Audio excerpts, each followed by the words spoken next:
Thank you, Jackie. If you can call the first matter, please. The matter scheduled for this evening is preliminary and final site plan for Eisenhower Parkway, Block 107, lots 8.011, application number 2022-62-PFSPV, A&M Partnership located in the R5M Multifamily Overlay Zone. Thank you. Welcome, everybody. Before we begin, is there anyone here that wants to enter a formal appearance as a party either in support of or in opposition to the application? Brian McIntyre, law firm Eastern Consulting, on behalf of the Appointments Association. I may or may not have questions depending on the presentation. You represent the association, not the individual homeowners? Just, okay, great, thank you. So first I want to review the general procedure. Oh, I'm sorry, go ahead. Another attorney, or? Fred Perlstead, I'm a trustee at the point that I will be possibly also making a comment towards the So will you be speaking on behalf of a number of the owners? on behalf of the association as a board member. Okay. Well, all right, so I'll go, the association is represented. Yes, I'll speak on my behalf. Okay, fine, okay, great. So I just want to go through the general procedure for tonight's hearing. The applicant is represented by attorney who will go through and explain the application. The applicant's attorney will call one or more witnesses to give sworn testimony in support of the application. Members of the board may ask the witness questions.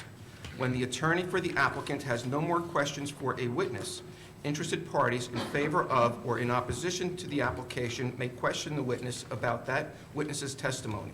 At this part of the proceeding, only questions for the witness may be put forward. When all the applicant's witnesses have testified and have been questioned, if there is any entity or group formally appearing as a party in support of or in opposition to the application, that party may call witnesses.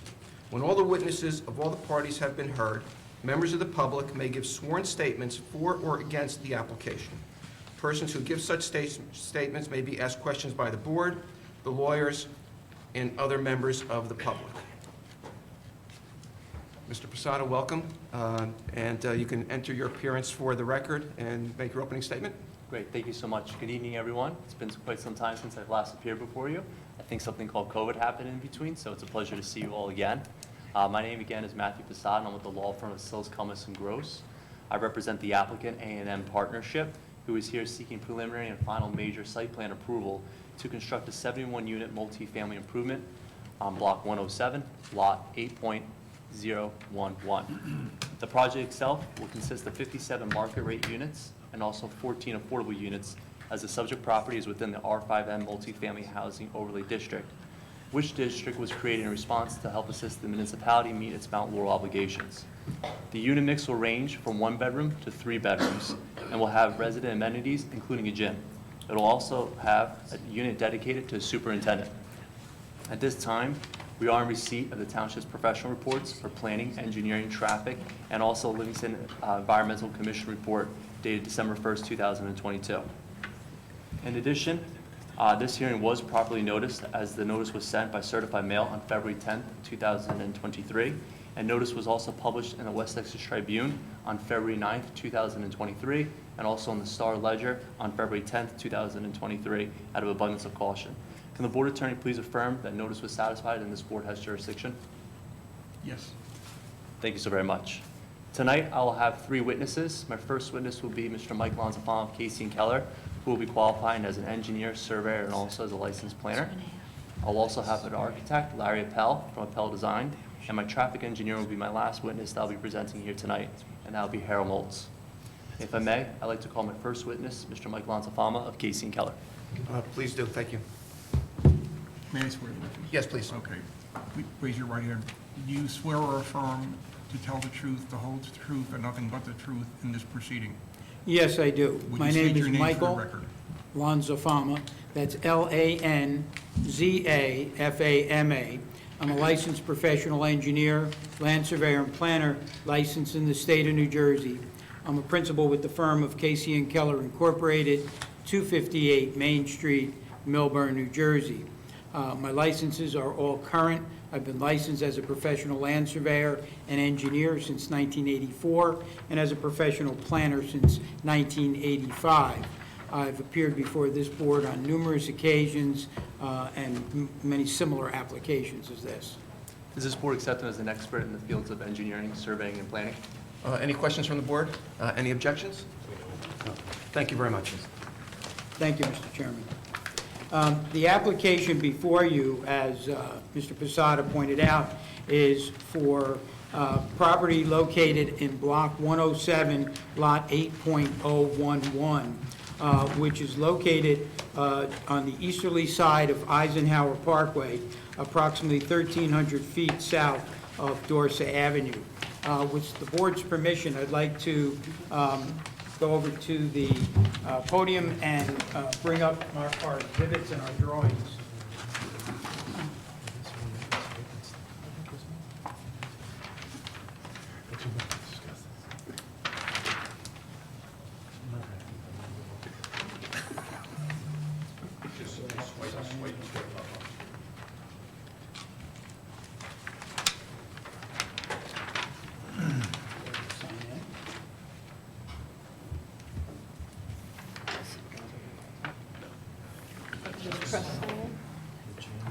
Just press sign in.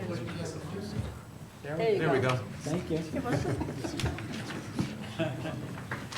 What I have on the, up on the screen is an aerial image, a 2022 aerial image of the property in question. The property being outlined in the yellow line, and you can see from the exhibit that Eisenhower Parkway runs along the top portion of the exhibit, the aerial image, and the property in question just sits on the east side. To the north is the multifamily housing project known as The Point. To the east are residential properties located off of Buford Avenue. Buford Avenue exists all along the bottom of the screen where you see the red dashed line as part of the exhibit. To the south are commercial properties that are a commercial office building sits immediately to the south. Further to the south is the newly constructed, it's like for art for people with disabilities. Further to the south across Eisenhower Parkway is the self-storage facility. You can see across Eisenhower Parkway are power lines, and further to the west is the township's treatment facility. The existing conditions on the site, the property itself,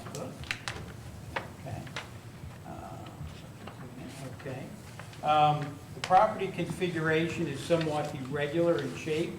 As you can see from the exhibit, it has frontage on Eisenhower Parkway. You can see the Points buildings to the north. There is a large expanse of wetlands that are located on the property in this area on either side, on the north and south side of the driveway. Back in 2016, we had approval to construct that driveway, and to do that, we also had to secure permits from the New Jersey Department of Environmental Protection. So we received not only our letter of interpretation confirming the location of the wetlands on the site, but we also got permission to construct the driveway that accesses the upland area, which is in the lower portion of the exhibit. And this is where the area was, we had a general fill permit for an small isolated wetland. This was all completed under that permit, so now the site is ready for the development of a multifamily building, which was part of the permit process. The site, as you can see, is impacted by a series of utility easements that run through the property. These are sanitary sewer trunk lines that run east to west through the site and eventually to the treatment plant. They also run north and south, serving the residential properties fronting on Buford Avenue, as well as the commercial properties further to the south, run through an easement in that location. Site access is going to be, obviously, from the new driveway that has been constructed off of Eisenhower Parkway. And there's also the ability to have an emergency access through the point. This is an easement that was instituted as part of the subdivision that created these lots and the site plan approval that was part of the point development. I do have a color rendering of the site plan, which I'd like to move into evidence. This would be our Exhibit A1, which is a colorized version of our site plan.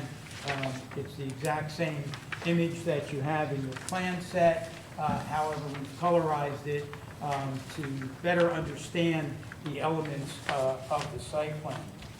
And as you can see, when we zoom in on the access point of entry, you can see that the driveway that we're creating will be a 20-foot wide driveway that would provide for access into the driveway that runs east and west along the south side of the point.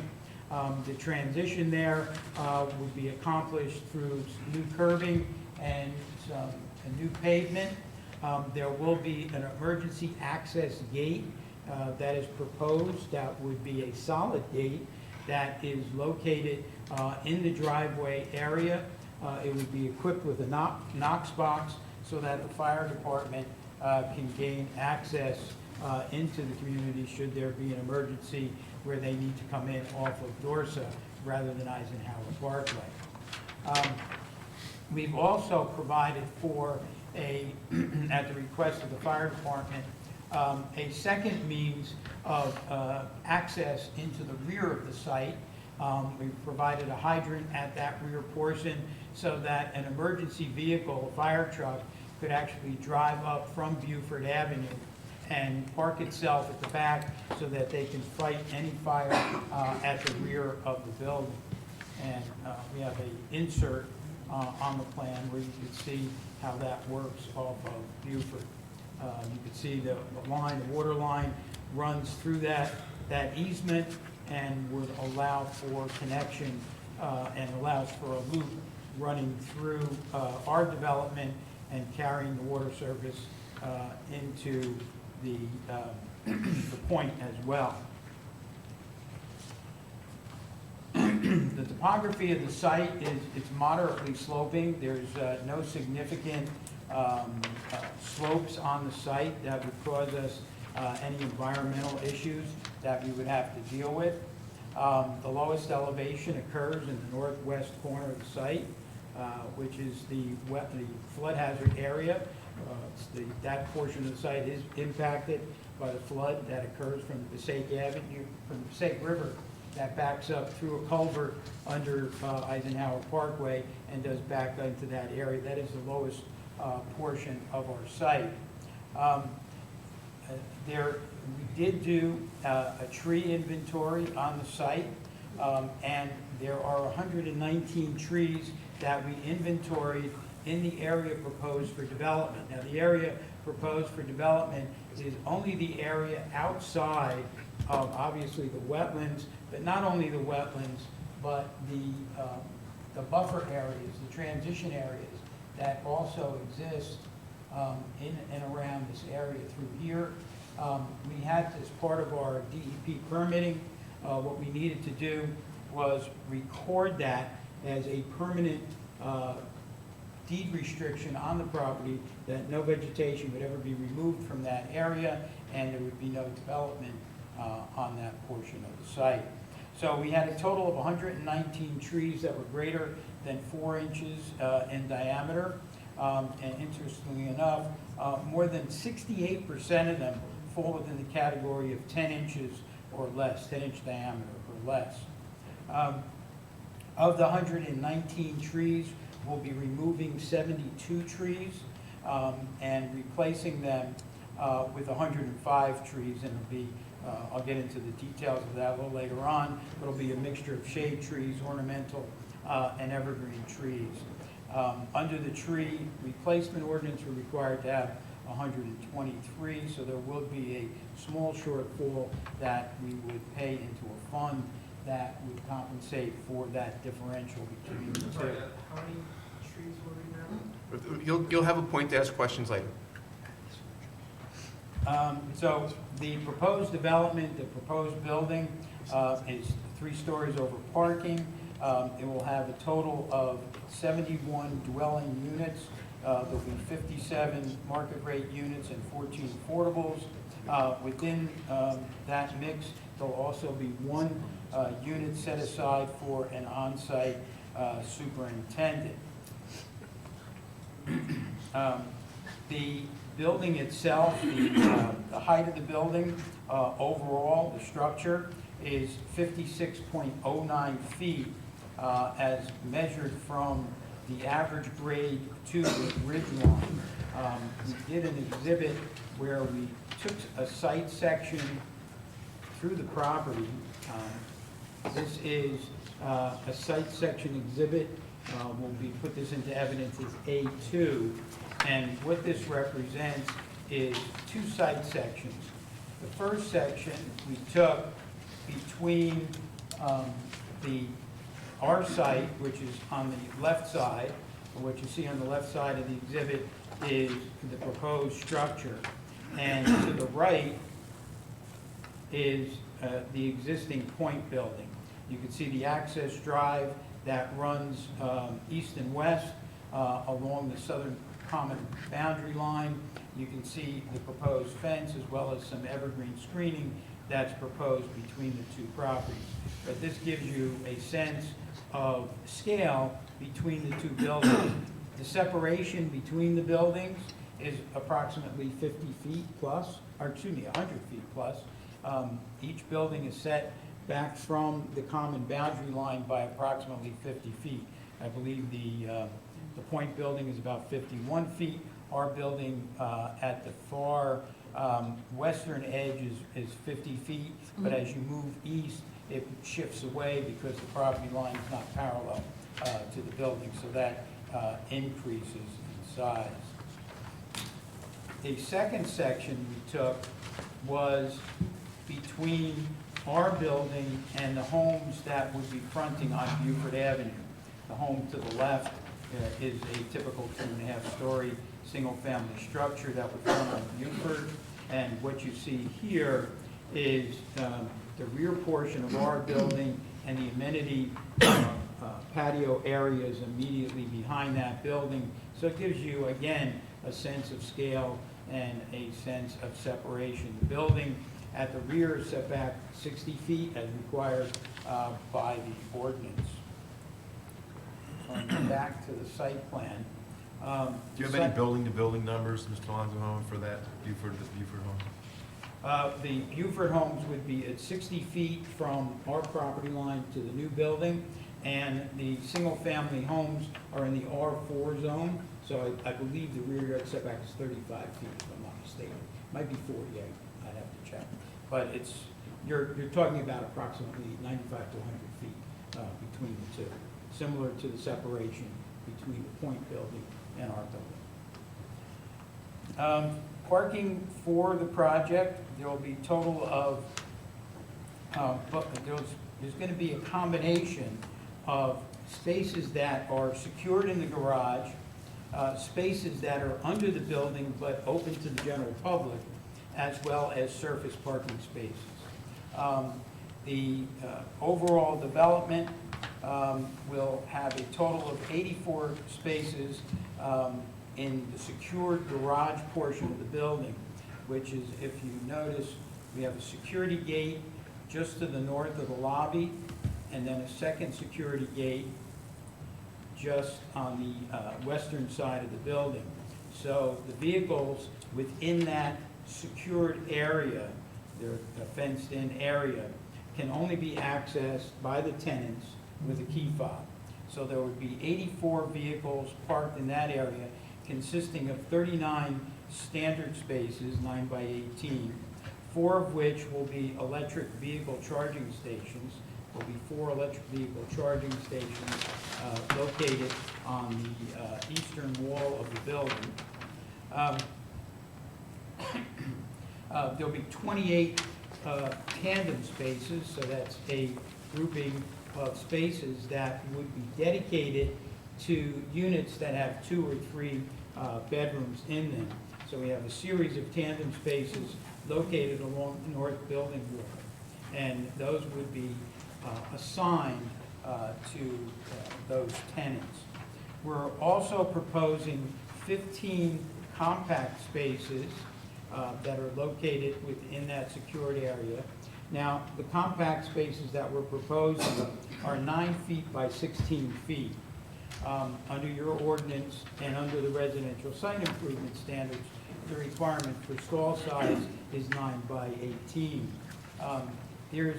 Your ordinance is silent as to compact parking, about any type of accommodation for compact parking, other than there is a section in the ordinance that talks about employee parking in commercial zones, where you can go down to 8.5 feet with hairpin striping by 18 feet. So, Mr. Alonso-Fama, just for clarification, is it the RSIS is 9 feet by 18 feet, and the municipal 170-3 is 9 feet by 20 feet? that's correct. Thank you. You're right, yeah, 9 by 18 with the ability to have an overhang. Yes. So in this particular case, it's 9 by 20 versus 9 by 16. Thank you. There are 2 handicap stalls proposed in the secure area that would be part of the development. Access into the main lobby is through the vestibule, and the grades are such that those handicapped individuals can easily access and come into the lobby area. The grades are relatively flat, so there's no ramping required to accomplish that.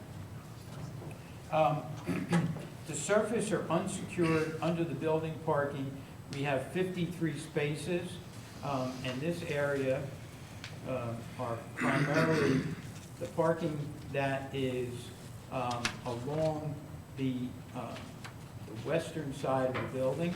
All of the parking that's in this area is considered to be in an unsecured area and is available for visitors to park, as well as a portion on the south side of the building that also would provide for access by the general public. Under the residential site improvement standards, of the required 137 spaces, a half a car per dwelling unit has to be accessible by the general public for visitors, and we clearly meet that standard. Of the 53 spaces that are in the unsecured area, we have 44 standard spaces that are 9 by 18. We have 3 EV charging stations, which are located in the area that is unsecured, 4 EV charging stations in the area that's unsecured, one of which is a handicap space as required by law. There are also 6 tandem spots located adjacent to the refuse area on the south side of the building. And again, those would be assigned to the 2 and 3 bedroom units. So that gives us a total of 137 spaces. Under the residential site improvement standards, we're required to have 139, but because we have an 8 vehicle charging stations proposed, we're allowed to reduce that by 1 car for every charging station, so that brings the required number down to 131. So we are compliant with the RSIS standard and the state regulations with regard to EV charging. In addition to the one variance or design waiver that we're asking for with regard to the use of compact cars, the drive aisles that are proposed in the secured parking area along this path from the lobby to the access drive that goes to the west, and the area immediately to the east. Both of those driveways are 22 feet in width. So we would also ask for a de minimis exception from the RSIS standard of requiring a 24-foot wide driveway, as well as the municipal ordinance that requires a 24-foot wide driveway. What we did do is we prepared an exhibit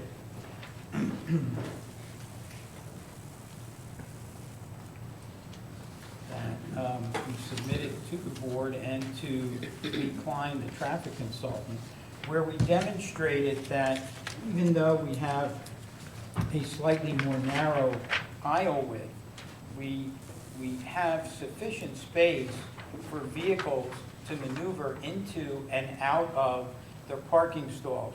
You have to keep in mind, typically, a compact parking stall is 8 by 16. We're proposing 9 by 16. So that extra width actually assists the vehicle in maneuvering in and out of the parking stall. Your standard is silent on the percentage or anything regarding compact parking, but we did look at some of the adjoining municipalities. For example, West Orange allows up to 25% of the parking to be compact. And the cars these days are smaller, many of them are smaller, especially with the new electric vehicles that are coming into play. Many of those are much smaller in size and will easily function within this parking garage. So we feel that the request for these de minimis exceptions and/or variances with regard to the size of the parking stall and the size of the aisle width are appropriate and will not have a significant impact or negative impact on the project for the potential tenants that would be utilizing the space. And as I said before, included within the design, we have allocation for 36 of the spaces that are publicly accessible are unassigned and would be available on a first-come, first-served basis to tenants and/or guests. And so 36 are required. That more than meets the standard for a half a car per dwelling unit. The building's location, if you look at the overall site plan, get a sense of the building's location. You can see that there's a number of site constraints that dictated to us where this building needed to be placed. You can see the expansive amount of wetlands to the west and the buffer area immediately adjacent to the wetlands. So that left us with only a small portion of the development that could be developed with the new structure, as well as amenity space and parking. So you can see that the building facade, the main building facade, is oriented towards Eisenhower Parkway. The shorter facade is oriented towards the point. Looking at the zoning table on the plans, it should be on, I believe it's sheet 2, looking at that.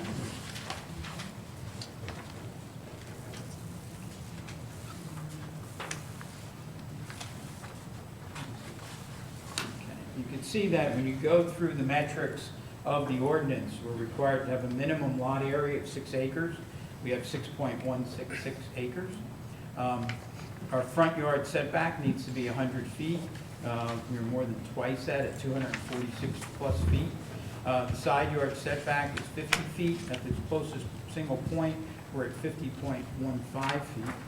The setback to the single-family homes on Buford is 60 feet required, 60 feet provided. The number of dwelling units is compliant at 71. And you'll note that the building coverage was up to 25% was permitted, we're only at 15.7% for 43,183 square feet. And the overall lot coverage was permitted to be 60%, and we're only at 25.25%, well below the restrictions of the ordinance. As I said before, the building height is, again, compliant. 60 feet is permitted. We're at 56.09 feet. The parking is compliant, 131 required, 137 provided. Again, the setback to the single-family district is 60 feet. We have 60 feet provided. EV charging space requirement is 5% for 7 spaces. We are proposing 8 initially, and as required by state law, we will have make-ready spaces that will meet the state standard overall for the number of EV charging stations.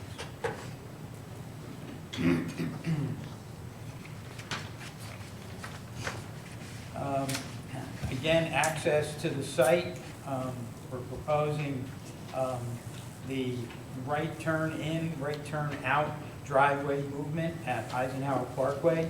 It'll be a stop sign controlled intersection with a stop bar. The area immediately to the south, you can see a sightline triangle.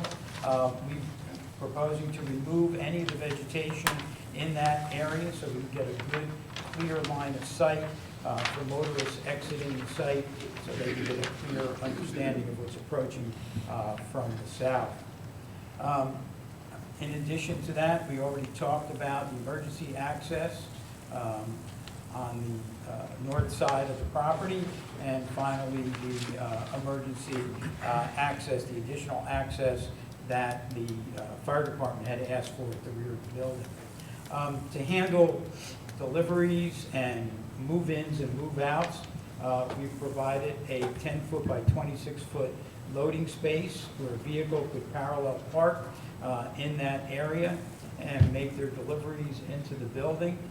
They would deliver them into the lobby area, come in through the front for things like UPS and things of that sort, or Amazon.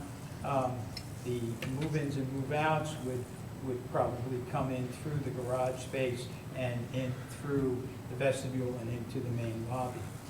Again, as part of our submission, we did do a truck turning analysis for several different types of vehicles at the request of the engineering department and Mr. Klein, your traffic consultant, Lee Klein. The first one is the fire truck entering in an emergency condition, coming into the site from Eisenhower Parkway and exiting through the point, if that was their choice, or vice versa, they could come in through the point and exit out onto Eisenhower Parkway. They can maneuver through that area. There's sufficient headroom clearance under the building to allow for the largest fire truck to pass underneath. For garbage and refuse, we have a refuse area located on the south side of the site.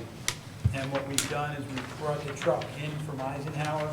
It would come around the little cul-de-sac we have back into position, and then they could exit out on the right-hand side. You see the exit out maneuver, and this is a standard rear-loaded type garbage truck that would be able to accomplish that. Just a point of interest, we do have a trash and recycling room located on the south side of the building. There'll be trash chutes that would allow for trash to be compacted in this area. On pickup day, it would be brought out to the enclosure, and the vehicle would then pick it up.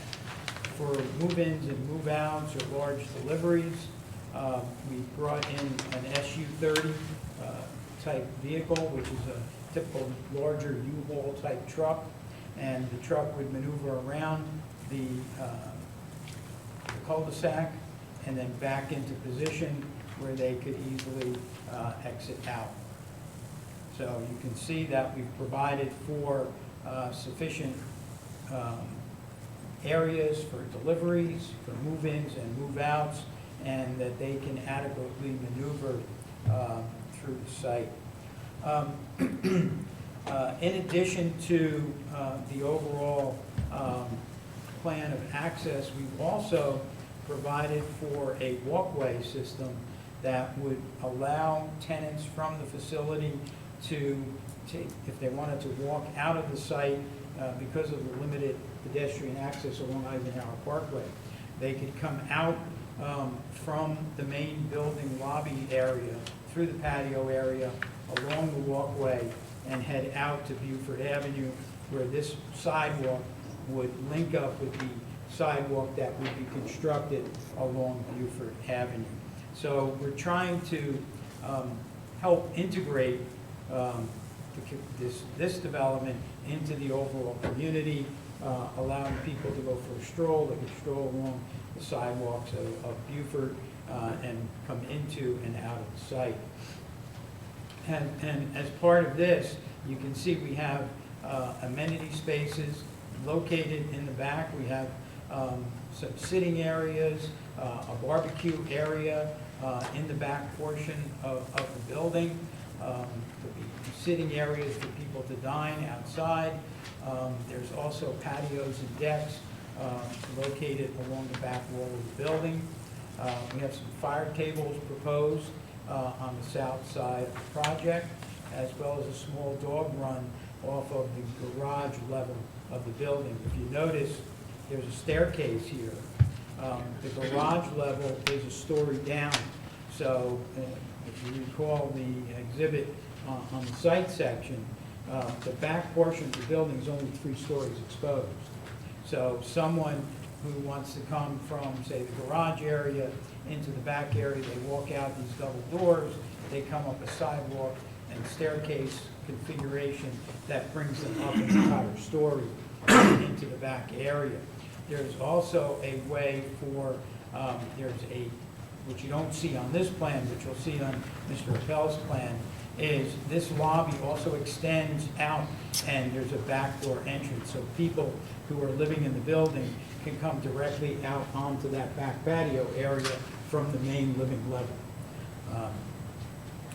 We also have a, as I said, dog run that is located just to the south of the entrance. In addition, there's an amenity deck that would be proposed. You can see this lighter area here. The lighter area is actually a deck that sits atop the parking garage that would be accessible by the tenants of the building coming through various exit points onto that plaza. And that plaza, again, too, would have sitting areas, barbecue areas, things of that sort. And there's also amenity space within the building that Mr. Appel can discuss in more detail. The drainage for the project, as you can see from the exhibit, the proposal is to collect the runoff water in several locations. What we've done is we've created a bioretention area to the south of the building. The building's roof drains would be collected and run along the back of the building and tied into the bioretention basin, which actually has 2 different level discharge points. For the smaller storms, there's a discharge point located in the northwest corner of the detention basin that feeds the collection system. I just go to the grading and drainage plan. That might be better. There we go. So we pick up the roof drains from the back of the building, and we also pick up that lawn panel in a series of inlets and run that to the south and run it into the basin. The basin would then, at the smaller storms, discharge to and into a collection system that's within our parking lot and tie into the existing head wall and piping that was installed back in 2016 as part of our DEP approval. The remainder of the surface area would be collected and runs through a water quality device, and then again out to the head wall area. Finally, to control runoff from the lower area of the site, the lower driveway area, we'll be utilizing porous pavement from about the bend, where the bend in the road occurs, all the way down to the outlet point, the point of entry into the site. And there'll be 2 catch basins. There'll be a perforated pipe under that porous pavement to collect runoff, to purify it, and then it would tie into the catch basins that we have on either side of the driveway. Also, the area that drains towards the point, we've created a small, like, rain garden area that is located just off the point, and that we created a depression, and a catch basin that would collect the surface runoff that's flowing in a northerly direction, and then pipe it back south into the bioretention basin, where it is then discharged into this collection system, or as the storm, if there's a larger storm, this second outlet would be engaged. So the larger storms are actually discharging to the wetland area, thereby replenishing the water flow to the wetland areas as well. So we tried to maintain the status quo in and through that area. So there'd be a significant reduction in runoff rates as a result of the development, even though we're adding a large amount of impervious coverage.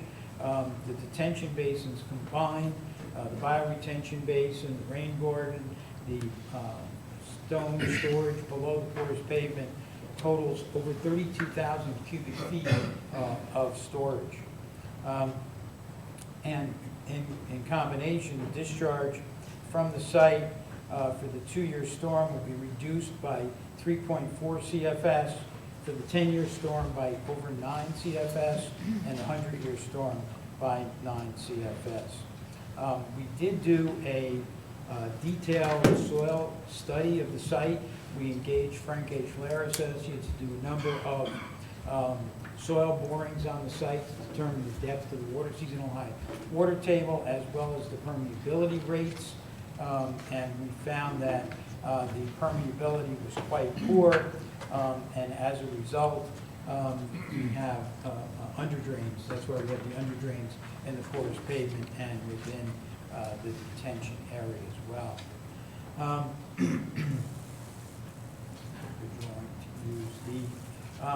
To provide for the utilities to the building,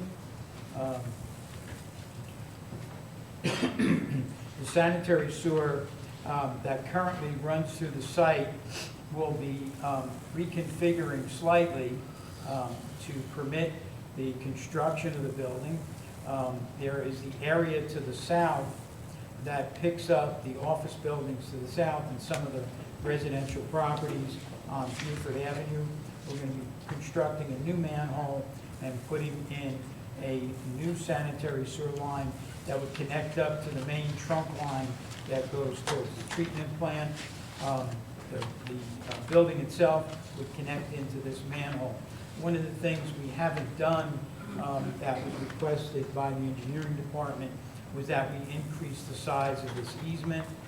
We will be doing that on future submissions to the engineering department when we're seeking final approval. Water for the project is being brought in from Eisenhower Parkway. Get over to there. We're coming up Eisenhower Parkway, tapping into the existing main on Eisenhower Parkway, bringing an 8-inch line up through the site and looping that through to the water main that exists at the point. To accomplish this, we're securing an easement from the point to do that. And as part of that overall development, we're going to avoid any type of trench-type patching. And the proposal is to, when we construct this area, we would be milling and repaving the entire intersection in this area because it's going to get chewed up as a result of the installation of the water mains and the necessary valves, as well as the installation of the new curbing and pavement that are proposed as part of that connection. So that will be done, so we will make sure that that is a nice, clean installation, that there'll be no single trench patch that is proposed. And just to confirm, it'll be a seamless transition, right? There will be no differential, right? That's correct. Thank you. The electricity for the project, underground electric would be running off of Buford, feed into a transformer located on the north side of the building that would then run into the mechanical room and feed the rest of the building. We also have a small generator. This generator has a sound enclosure on it, so it would meet the state standards with regard to decibel levels during the day and at night, and would only be exercised during the daylight hours. And the generator is a very small one, similar to what you might have in a single-family home, because it's only going to operate the key fobs, the emergency doors, access doors, and the gates in the secure parking area. It's not designed to run the entire building. It's only going to be there for emergency purposes. Natural gas, again, would be brought in off of Buford, and you can see we're bringing in the line, coming up an existing utility easement through the residential properties, sliding over, and then feeding the building on the north side. The meters would be located on the north side of the building. We do have a series of condensing units. You can see at the rear of the building, this is only a part of our condensing units. The remaining condensing units will be located on the roof, and they will be screened.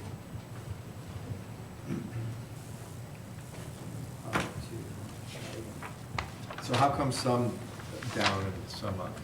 We couldn't fit them all on the roof. So the lighting for the plan, this is, I'm referring to sheet number 8 currently.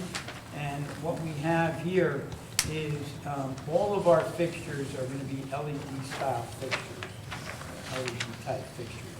And we have, coming up the entry drive, we have a series of fixtures, what's referred to as the I and H fixtures, which look like conventional street lights that are being employed these days.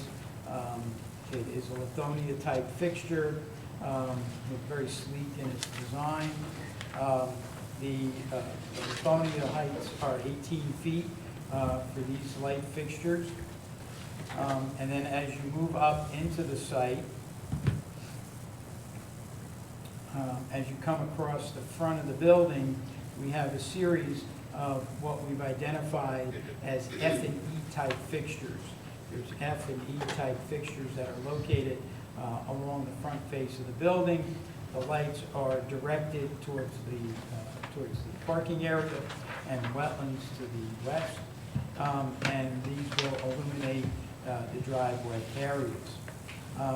We also have one light fixture on the north side of the building to illuminate the few parking spaces we have here, as well as the emergency access drive.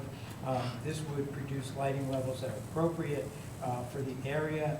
There will be some light levels of 0.2-foot candles at the edge of the curb line that currently exists on the Point property. There's a retaining wall that is here, so this grade is somewhat lower than the natural grade through here.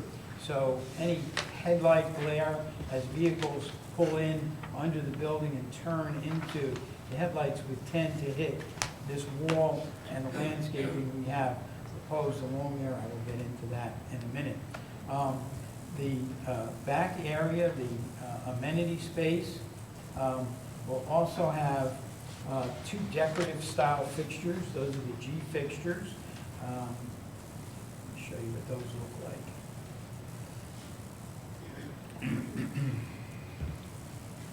These are the Vega fixtures, very sleek looking design, and these would illuminate the area in the back by the patio, and these are about 13.5 feet high, so relatively low level lighting. In addition to those two fixtures, we have a series of bollard type fixtures. These are 32-inch high cube fixtures that would illuminate the walkways. And then in the staircase areas, we have lights that are actually incorporated into the walls, washing light down onto the staircase, so there's adequate light for people should they decide to go down to their car in the evening hours from the deck. They'll be adequately illuminated. There'll be a single D fixture, which is again mounted on the building.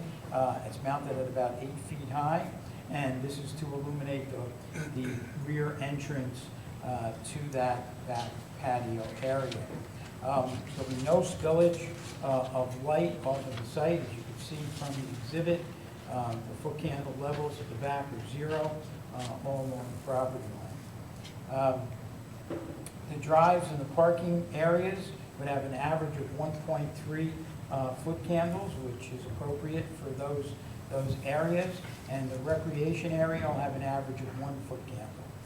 To give you a sense of the light level, a 1 foot candle light average is similar to a bright moonlit night. That would give you a sense of what we're working with. Moving on to landscaping for the project. I'm referring to a colorized version of sheet number 9. We're up to A4. This is A4.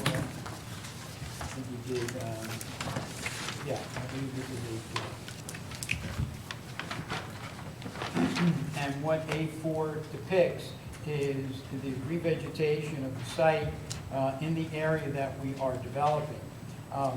Obviously, the area across the front of the site is all naturally wooded and is not going to be modified in any way.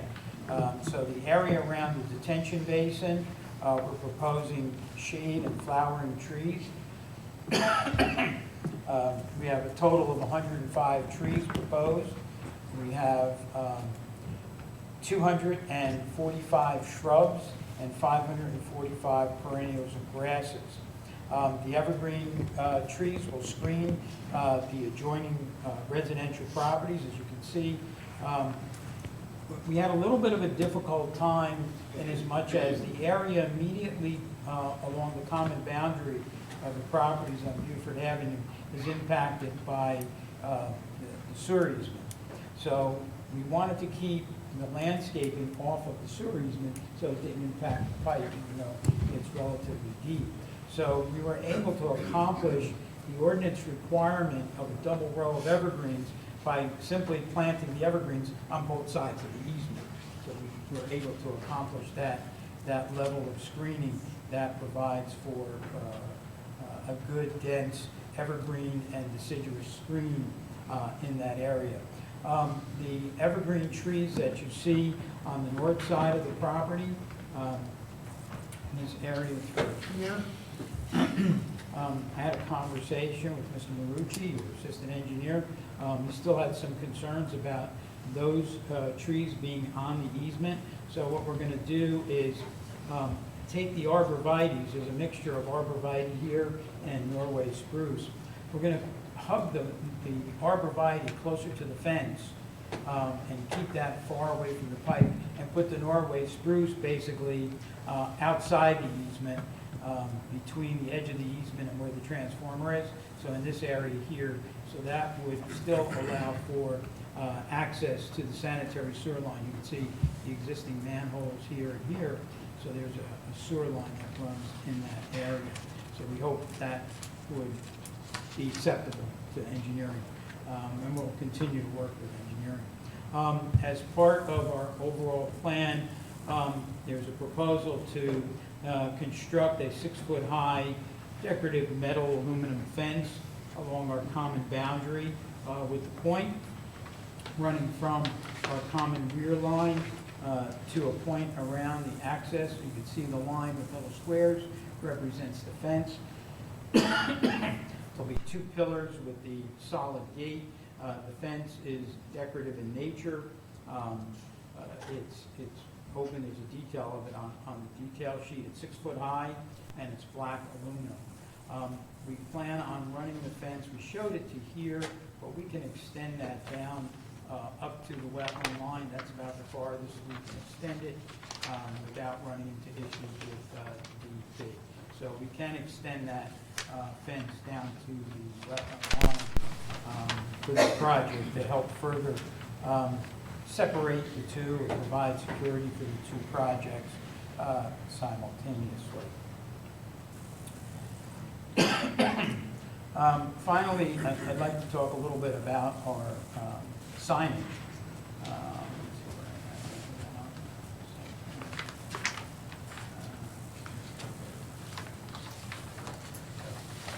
Yep. Very good. Very good.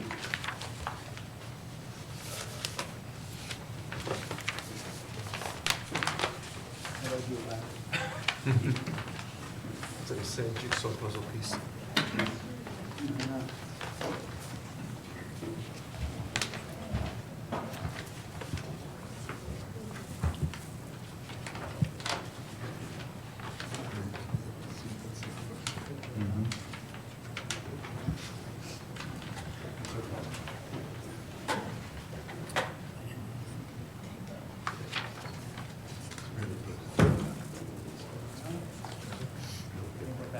We're back. Sorry about that.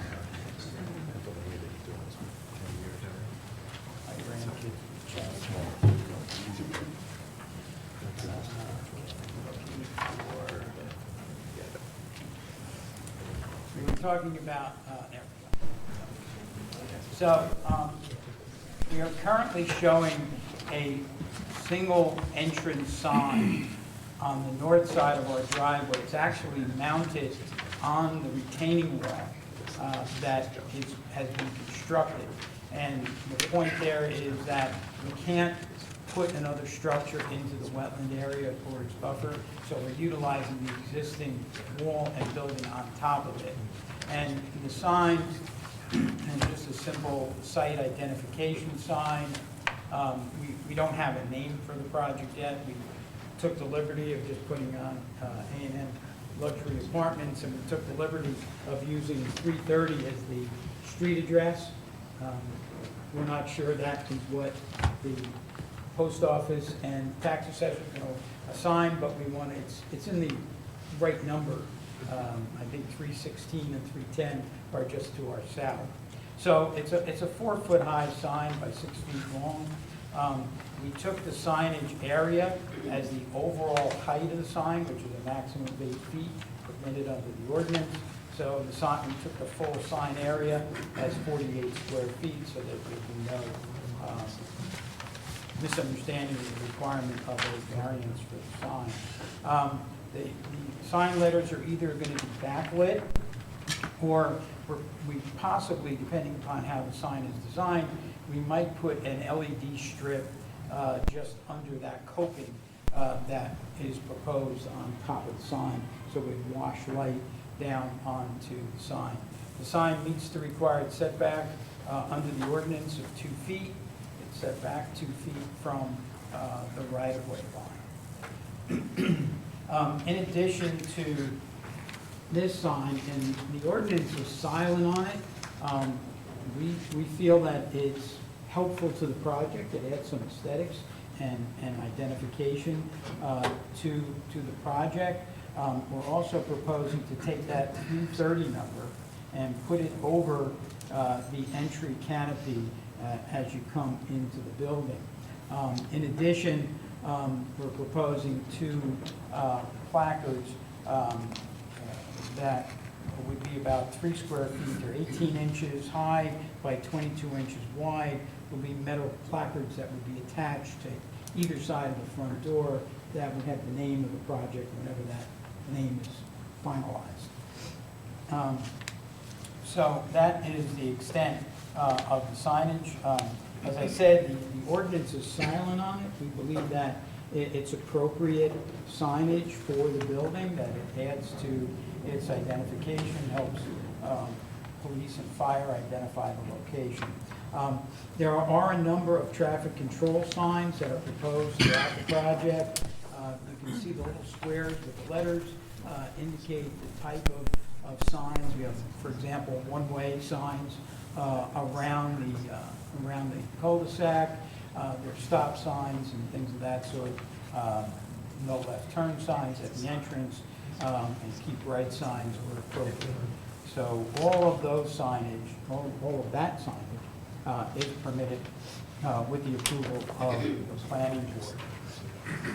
So the one last thing I want to touch on is a variance request that we were not quite sure that it would in fact be a variance. The parking stall, the last parking stall, the one that you see with the three in the circle in it, is 14 and a half feet from our northern property line. There is a section of your zoning ordinance that's not part of the redevelopment plan.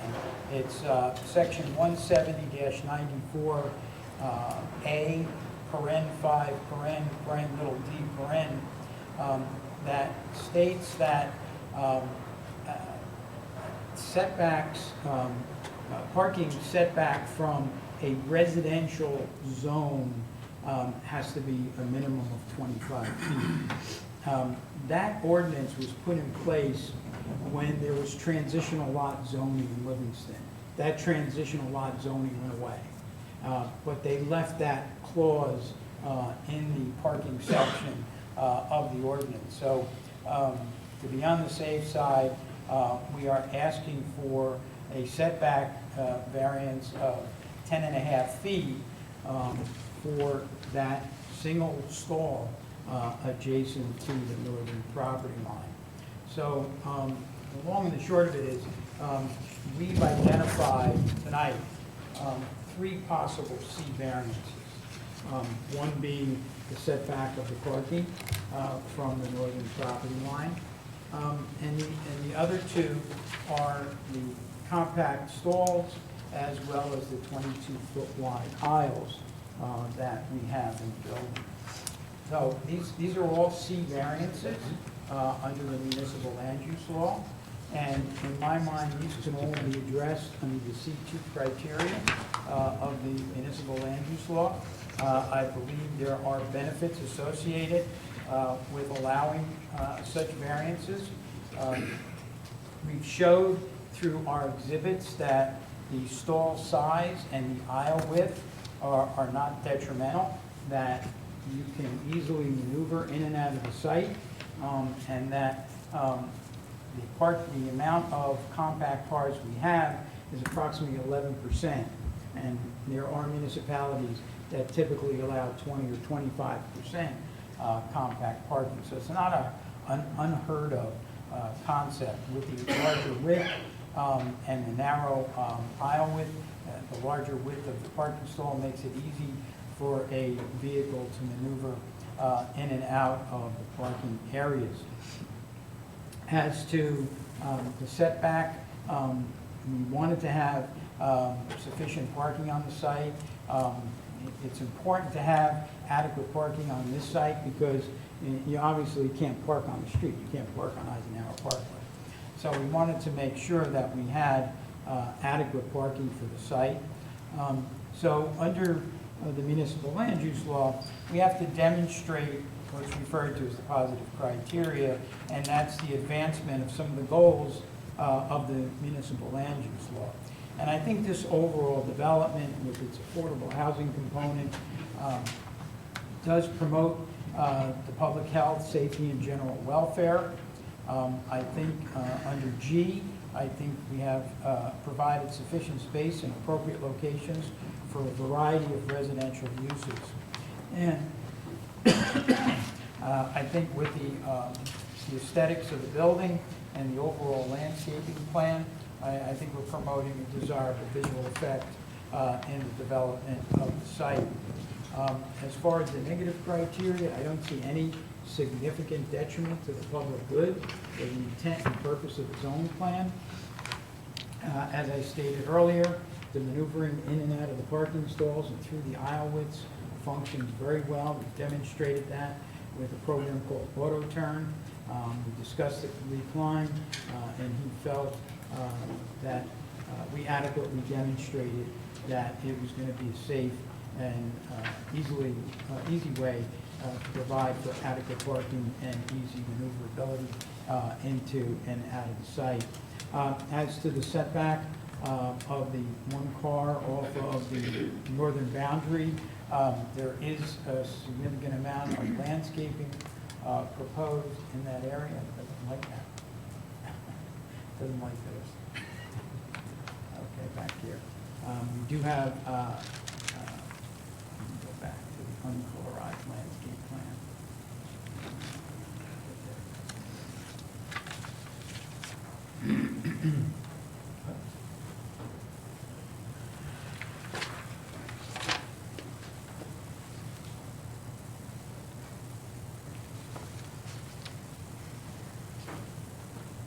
So you can see we've provided a number of evergreen trees in and around that area to buffer out the property.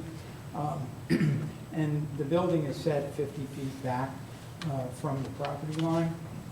And there's an access driveway that constantly has motor vehicles running through it between the two properties. So I don't see that as a negative. As far as the headlights, as people maneuver in, you can see this whole series of evergreen trees as well as the retaining wall would certainly screen that out and protect that. And if they felt that some supplemental lower level landscaping was appropriate in there to further shield out those lights, we would be happy to do that. So I believe this could be granted also without any substantial detriment to the public good or the intent and purpose of the zoning ordinance.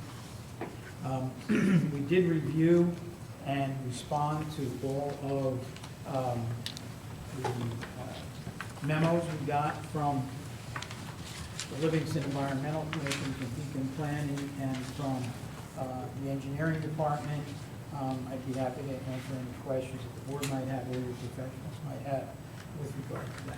And Mr. Lonzafano, can you just also walk us through the relief for the site identification signage and also the building mounted signage as well? We did. I did. talked about that, how we did. Can you just put on the positive negative criteria for us? Well, I didn't, I don't believe it was a variance, but certainly it's an aesthetic element, so you could certainly argue aesthetics is the positive criteria for the signage. I looked through the signing ordinance, and there was nothing in the signing ordinance for the R5M zone other than what's in your zoning ordinance. And even the underlying zoning, there was nothing in there that in my mind would prevent you from proposing what we're proposing. But to be on the absolute safe side and make sure that we cover all our bases, if a variance should be necessary, I believe there are sufficient grounds under the municipal land use law with C2 criteria that the sign over the entrance, the two placard signs on the building are clearly both aesthetic elements and important for police and fire to be able to identify the main entrance of the building and to get there quickly. And you believe there would be no detriment to the public good, correct? Absolutely not. Thank you. I have no further questions for this witness. Thank you. Any questions from the board?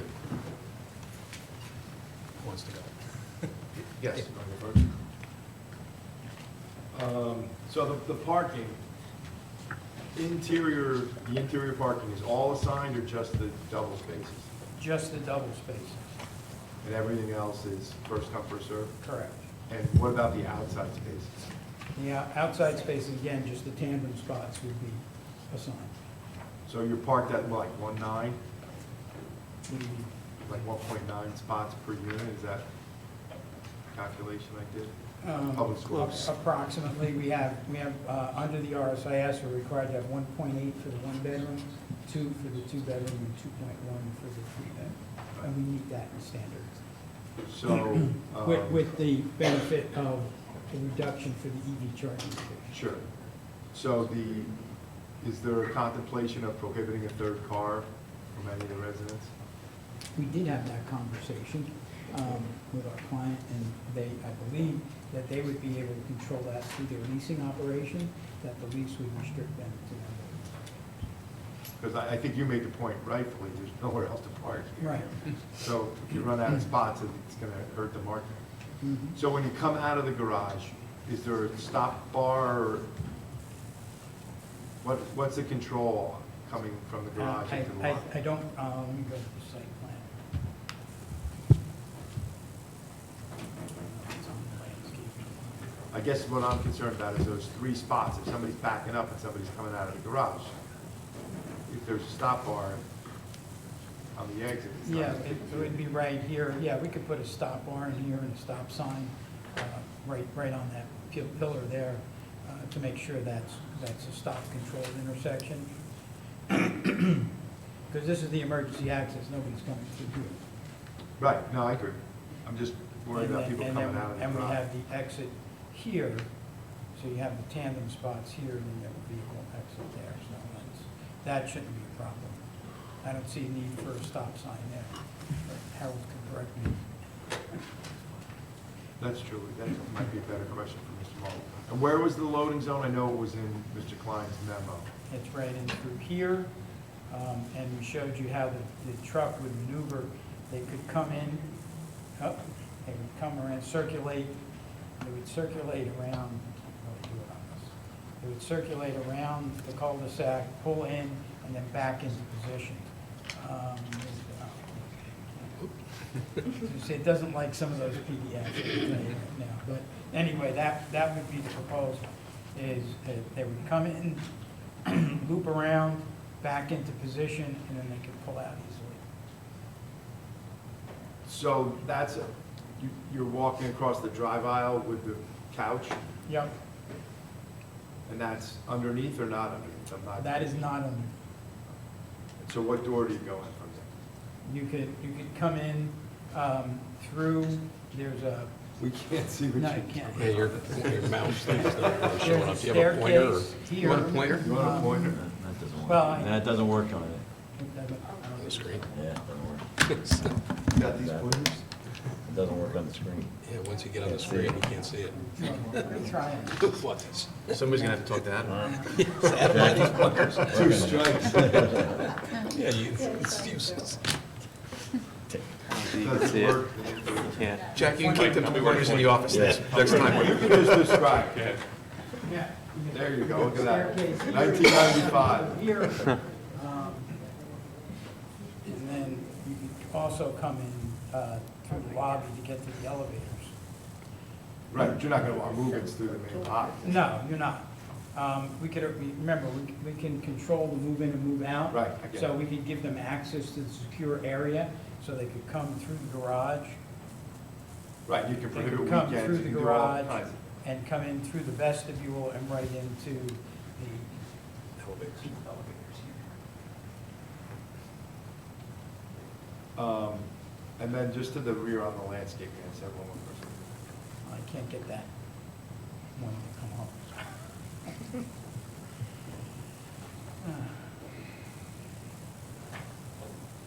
I should have asked when you had it up. I was naive. I was like, Getting there. Patience. There we go. You wanna see- So the trees to the farthest towards Buford, are they across the property line? Yes, they are actually in the rear yard of those single-family lots, Okay. which we still control. Which are owned by the applicant, right? Yes. Got it, okay, I got it. Is there proposed to be an easement or something on there, so if those lots are eventually sold, those trees would have to stay? I'm trying to remember, I'd have to look at the subdivision map. I think there was something that was talked about, putting an easement back there, but I have to check. I don't know for sure. One thing I So wait, let's just not leave that for a second. No, I'm So not. Go ahead. if, I'm just thinking down the road, if the current applicant sells the building and the Buford homes turn over and the trees come down and then the future council people have to deal with complaints from the single-family property owners. Should there be a way to make sure, like a conservation easement in the back 20 feet or something, so that that doesn't happen? I don't think I would do 20 feet. If you wanted to do something, maybe a 10-foot wide landscape easements that would allow for no removal of existing vegetation other than if it dies and needs to be replaced. Right, right. Well, I think if you're showing it, we probably should do something, because this is gonna outlive all of us, right? Yep. Hopefully. All right, that's all I have.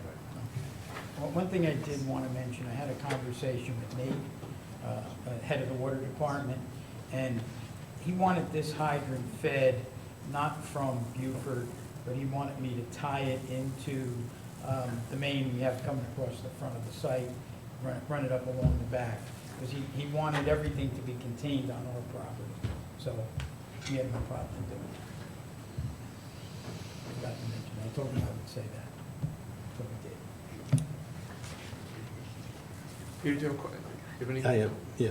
You want me to jump in? Sure. On the parking, up in the, I can't use my pointer because it doesn't work. You have one pair of tandems, outside the secured area. Correct. How do you? We have 3 here, Okay, tandem here. Those are the only ones that I believe are outside of the secure, and we have 2 here. yeah, so how, those are going to be assigned? Yeah. And signed so that, because that's open to the public, so you can just put signs there to stop the public from using them? To the 3-bedroom units, which might be the affordables. They won't be inside the secured area, but they'll still be under the garage. No, my concern is more with visitors parking there, Yeah. since it's not the secured Well, it area. would be signed, tenants only, or, Okay. you know. And then similarly is the compact spaces, which, are those in the secure area or outside the secure area? They're inside the secured area. Okay, so, but those are not going to be assigned?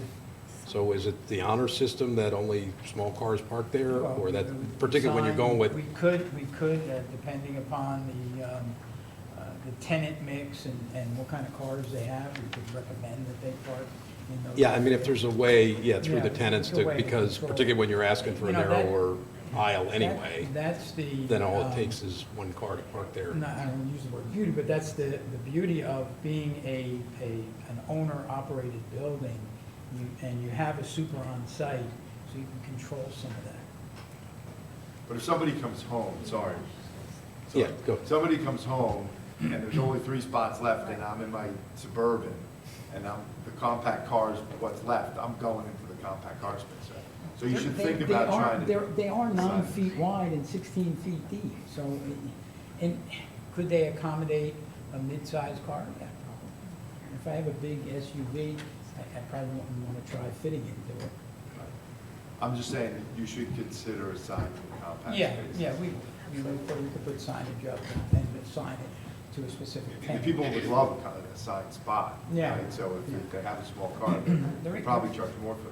In other instances where tandem parking has been approved, it's been anticipated that they would be assigned to a specific unit.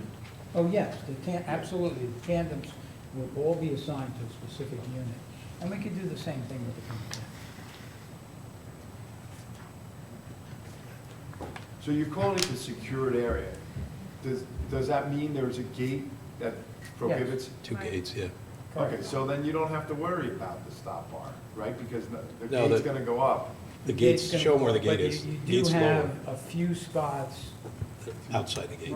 right in that area there with The the two. dash line's the gate. You have potentially 4 Oh, I cars that see. would I be got it. maneuvering and coming out into that drive.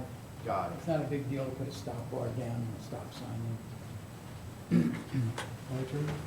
Peter?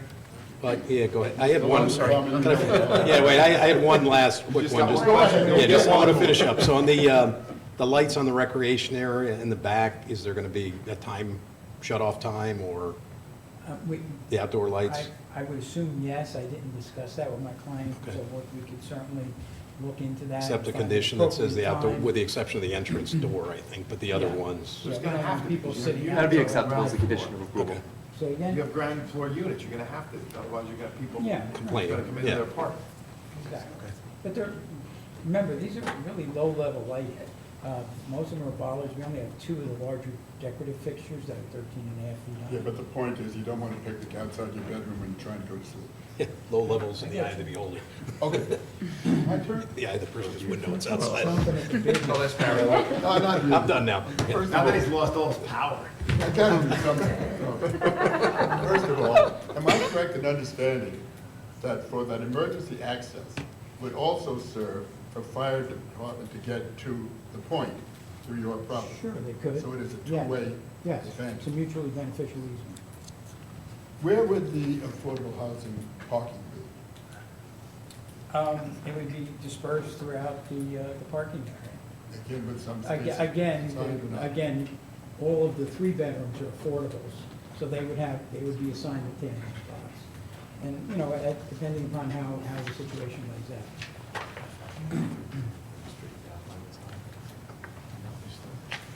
I'm trying to as few as possible. You talked about the 9 width being advantageous in terms of being able to get out of the space of the 22-foot aisle.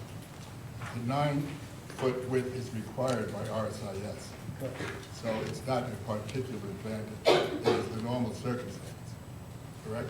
Correct, but when you're talking about compact spaces, that's what I was alluding to. Most compact spaces are only 8 feet wide. So we do have 9-foot width. We're not asking for any deviation on the width, we're only asking for deviation on the depth.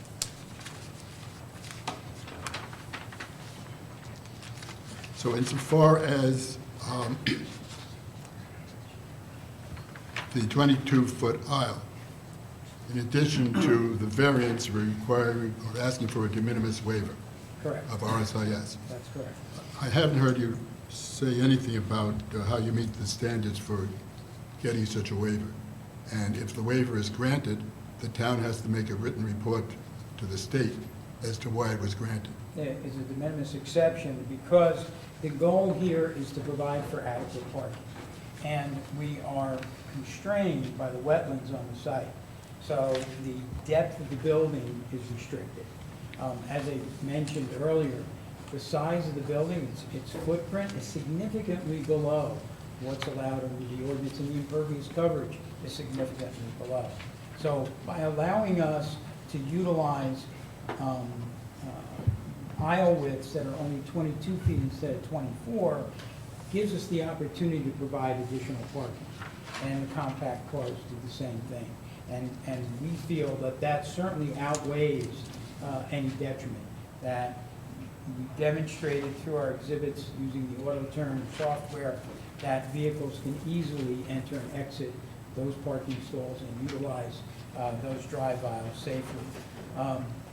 You know, a standard, just a straight driveway only has to be 20 feet wide. So there's plenty of room for vehicles to maneuver and to pass each other along those less than 24-foot wide situations. And again, it's only the area between what was 5T and the compacts and the area below. The side aisles are actually 24 feet wide. They meet the standard. So I feel that would satisfy the state's requirement for de minimis exception.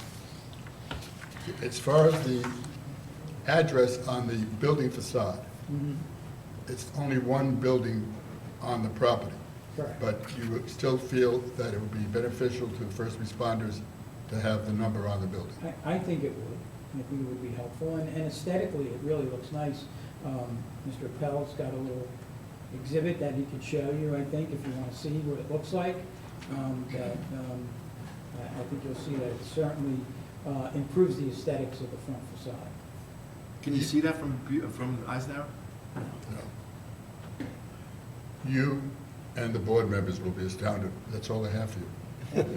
Can I circle back one that I forgot? And I don't know if it's for you or it might be for Mr. Appel, but you mentioned the number of EV stations that are going to be provided. But if you listen to what you hear on TV, we're going to be all electric cars in like 10 years. So is the building going to, the infrastructure going to be designed or Yes, the pre-wired? infrastructure is going to be put in place. so that the charging stations could just be popped in. Okay, great, thank And you. there was a comment from the LEC about the potential down the road for solar on the roof. I And I would know- defer to Mr. okay. Appel. I don't know. if he- Sounds like a lot of air conditioning units are up there. so Yeah. that's probably not gonna work. And will there be lease restrictions on what tenants can put onto the balconies? Yes, Yes. yeah, we had a conversation about that. No bicycles out on the balcony, no. Wouldn't be used for storage space. Barbecues. You could just have a small table and a couple of chairs. And I saw in the plans that there were storage areas for those sorts of things, and that is Correct. sufficient for what you need? Yeah, we have bicycle storage, we have an Amazon locker room. There's a number of places we have to accommodate storage. Thank you. You're welcome. Any questions from our professionals or comments? Just one on the topic of the EV spaces. Are there any restrictions in terms of how long someone can be parked there, so they're not leaving a car or charging? Yeah, that's a tough one. I Yeah. don't know how you police that. We do have a super that could help with that, perhaps. Perhaps it could be signed that, when you're no more than 4 hour restriction on the parking, perhaps. Chances are you may get more than 8 EV cars, EV Well, vehicles. we'll have the ability to pop them in if we need them. So remember, we want to keep our tenants happy, so if we get a lot of people with electric cars, we put them in the charging station. Can they be programmed through the system itself to go up at certain, to only work for a certain amount of time? Yeah, but I Doesn't think make- what Yeah, he's the car. talking about is how do you get them out of there? Yeah, when they're not charging, they may want to leave, hopefully. Anything else? Sorry. The only other thing, obviously you touched on the water, any outstanding sewer comments, we just have to work through too, but that's it. So, Did we get a Mont McDonald report yet? I did not on this one, but I will follow up on that, so. Thank you. Anything else from our professionals? Thank you. Any questions from the public as to the testimony given by Mr. Lanzafame? Please. Sure. Yeah, Bring them up to the mic. Yeah, in order to hear, you're going to have to come up to the microphone, sorry. But there is no microphone. We'll have to, this one then. Give him the pointer. Thank you. Brian McIntyre on behalf of the Point at Livingston Condominium Association. With respect to the plantings that go up against the emergency access gate, does it stop before the gate? And the concern is the lighting that you said when cars pull in to the parking garage, then hitting the Point building. I don't actually see plantings that go up to the actual gate. So is there something else that would block the light? Yeah, we could add some hedgerow, perhaps. And again, that's the sewer easement that Mr. Rucci was concerned about, but I think we could put some lower plantings That be picked up? would screen, along that would screen okay. the headlights. And you see that retaining wall, where those 3 cars are, it's about 2 or 3 feet lower than the grade above there. Okay. So it kind of allows the headlights to go into the embankment rather than into the joint apartment. But we'll certainly be happy to add some low-growing material in there to screen that. Okay. Mr. And then- Lanzafame, could you step in front closer to that microphone? Or pull it over to you. I don't know how much cord you got to pull it with you, but thank you. Well, I can, yeah, I'll be able to see. That's fine. Okay, and that answers the question with respect to that. And I think you said earlier that the fence could be extended out to the wetland. That's correct. That area. We'll extend that fence. It's just off the screen there. You see where the wetlands occur. There's no order. So currently, it ends at that angle point. We'll extend it until it goes to the wetlands, about another 30 or 40 feet. Okay. And then the only other question I had is school buses, where they would actually stop and drop off and pick up on this site. The school buses would, again, come through the site and utilize the turnaround, so they can pick up the children right at the front door. And then they'll just come around that cul-de-sac and right out to Eisenhower. All right, thank you. Any other questions from the public? Seeing none, thank you, Mr. Lanzafame. You're welcome, Mr. Chairman. Mr. Posada, if you'd like to call your next witness? Thank you. I'd like to call my next witness, my architect, Larry Appel. Thank you.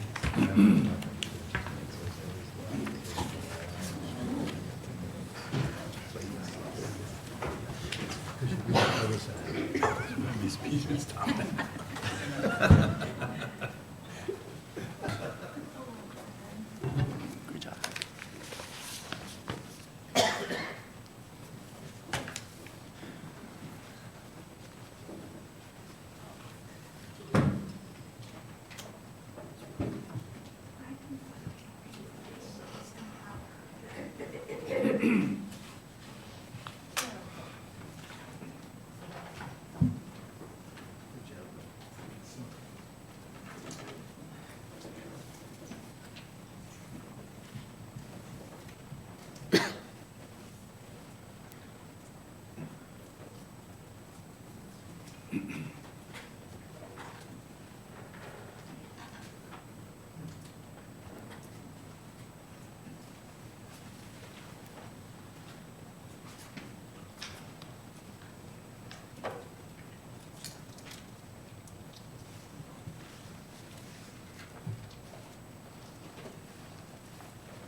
Before you start, will you raise your right hand, and do you solemnly swear or affirm to tell the truth, the whole truth, and nothing but the truth?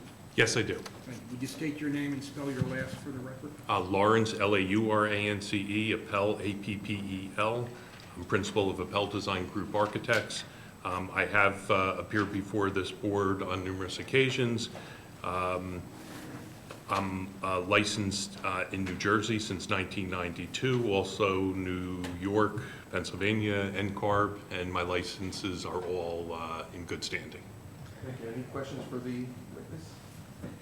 Any objection to what the man's an expert? Thank you. Does the board accept him as an expert in architecture? Thank you so very much. Great, thank you very much. I guess a question here about exhibits. Can I just go through and just number? Just go.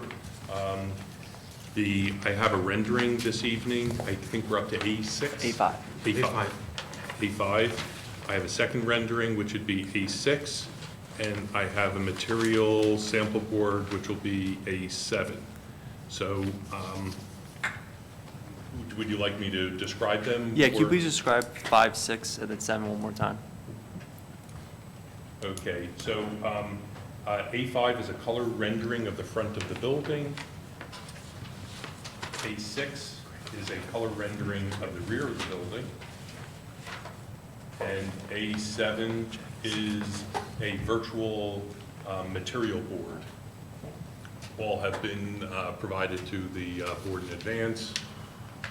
And the other exhibit that I have up here is my drawing exhibits, which are identical to the packages that were distributed to all the board members.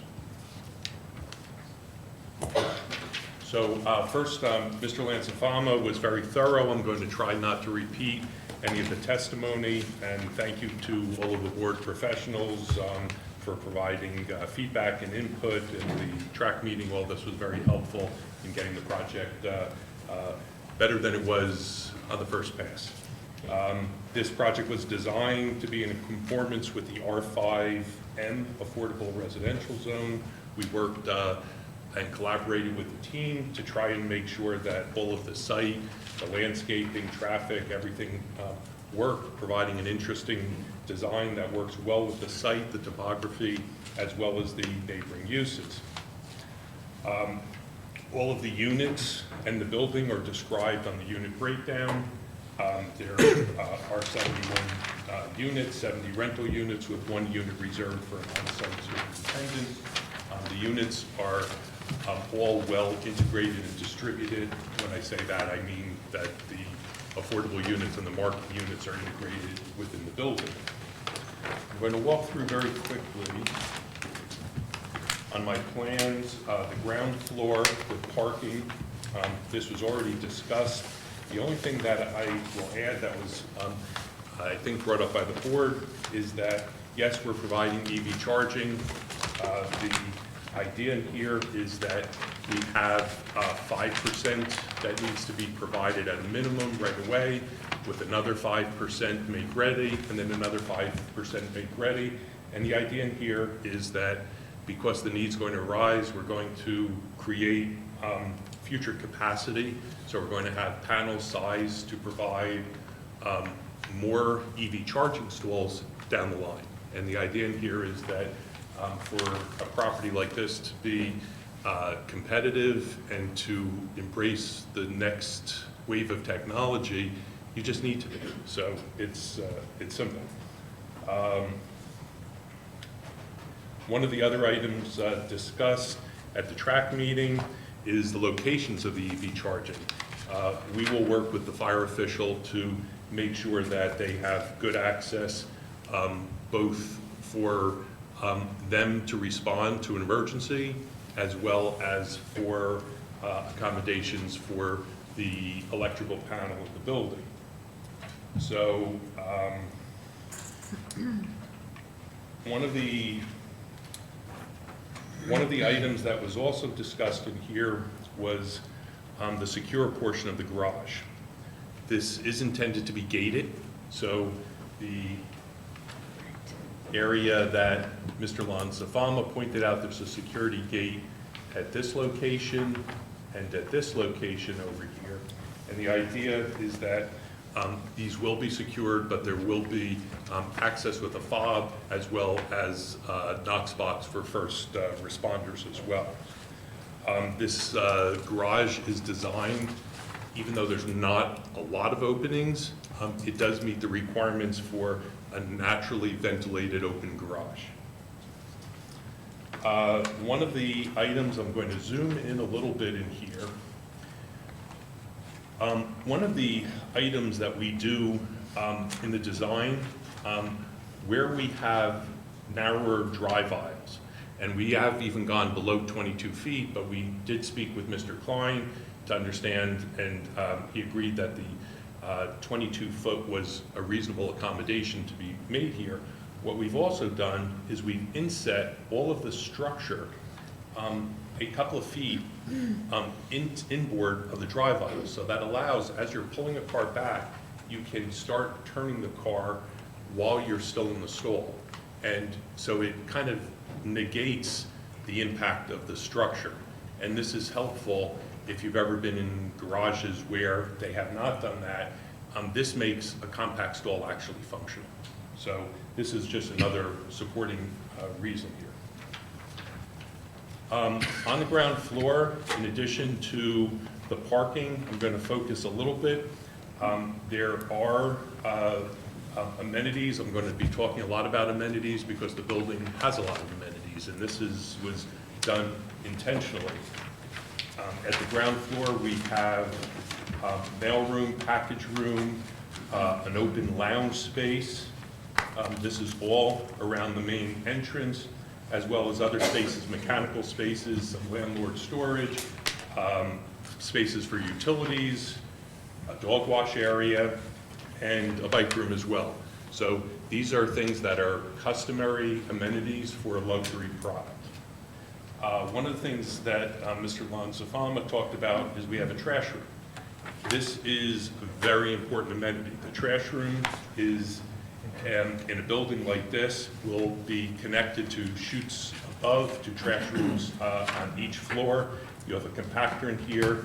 This is, I believe, the gold standard in doing these type of buildings. It eliminates odors, reduces the volume of the trash, reduces the frequency of servicing, all good things for everybody. Let's see. Second floor. This is a residential floor. This is an elevator service building, as Mr. Lanzafama explained. This is pretty much a typical floor. We have market and affordable units that are distributed around. We have, this is all explained on the unit matrix on the cover page of the drawings. At this floor, amenity space number 1 is above the lobby with a volume overlook to the space below. This will provide some interest both from the outside of the building looking in, as well as experiencing entry into the building as well as utilizing the amenity spaces. We have a outdoor amenity space. Amenity space 2 is an indoor amenity space with an outdoor patio. And as Mr. Lanzafama explained, there's an outdoor amenity space that's connected to both the gym and amenity space 1. That's along this area where it says amenity plaza, and this is above the underground parking. There's also a gym located. All of the amenity spaces are highlighted. Now keep in mind that all these amenities are program tenant amenities. The types of amenities are all customary for luxury projects like this. However, over time, amenities change because the needs of the residents change. The one thing that will not change is they will stay amenities of one sort or another. They're not going to become additional units or something like that. The idea in here is that these spaces tend to evolve. So what could be a yoga room may become a meditation room down the road or something like that. So I'm going to go to drawing PB-3, which is the third floor plan. Similar arrangement to the second floor. Amenities are reduced. We have these darkened amenities areas. The X area is essentially volume for the area below. And the idea here was that you were going to have a loft area, possibly for yoga or spin, that would overlook the space below. We've also have a small area carved out as a business center for residents. The fourth floor, and I'm going to talk about the fourth floor and the loft level above together. These two floors really work together. There are a combination of several duplex units as well as lofts servicing conventional flats. All of these are built into the attic space. I will show you the building has a pitched roof. I can explain how this works when we look at the elevations and the rendering. Both of these type of units take advantage of pitched roofs. If you have an attic space, why waste that volume? Why waste that space? It's beneficial to the project. These lofts are specifically designed as auxiliary spaces for the residents. This is a perfect complement for the pitched roofs. Lofts will not be considered a bedroom. Dens will not be considered a bedroom. They've been designed specifically to make that difficult. They're either open spaces or spaces without doors. These are very appropriate spaces in the post-COVID world now, because people are working from home and it provides extra spaces. And I believe that this issue was brought up, but during the track meeting we had some discussions, and I don't believe that this would be triggering a variance. So just, we've been dealing with this a lot, as you Yes. can imagine. So like, I think there's been some rules established. First of all, the lease has to prohibit the den or the loft from being used as a bedroom. So you have teeth to make Right. sure that doesn't happen. No doors on the loft or the bedroom, no closets on the loft or the bedroom. And that's sort of the way we've handled it across the board.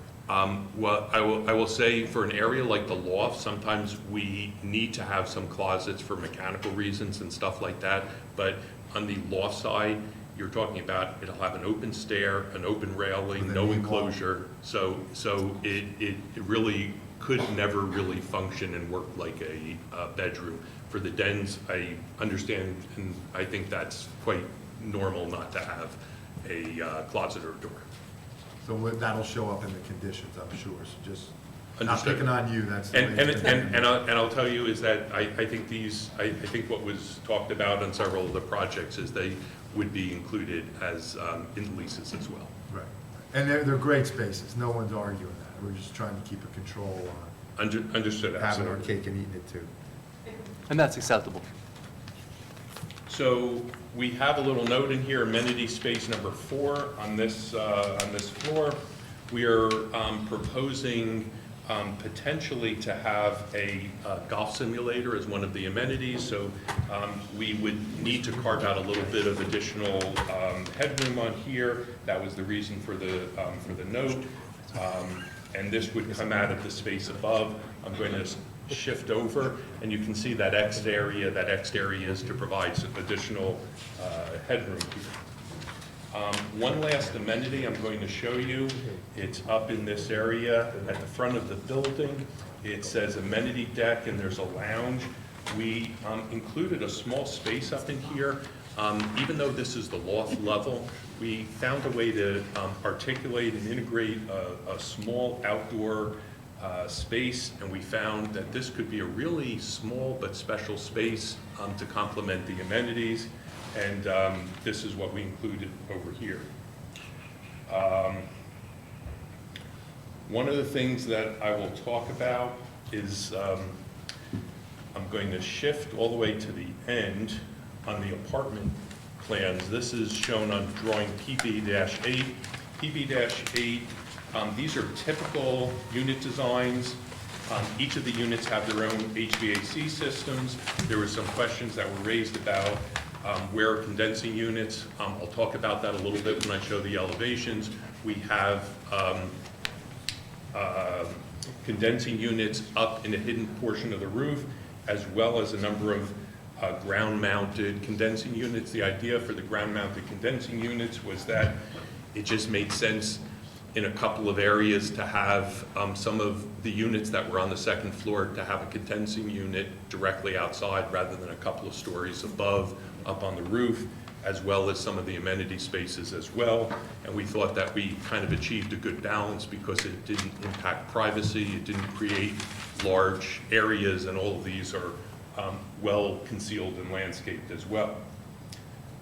All of the units have their own washer and dryers. That's both market units and affordable units. And market units also have balconies. These are partially recessed and partially extending out as a design element. How far would they extend? I believe they extend out 4 feet.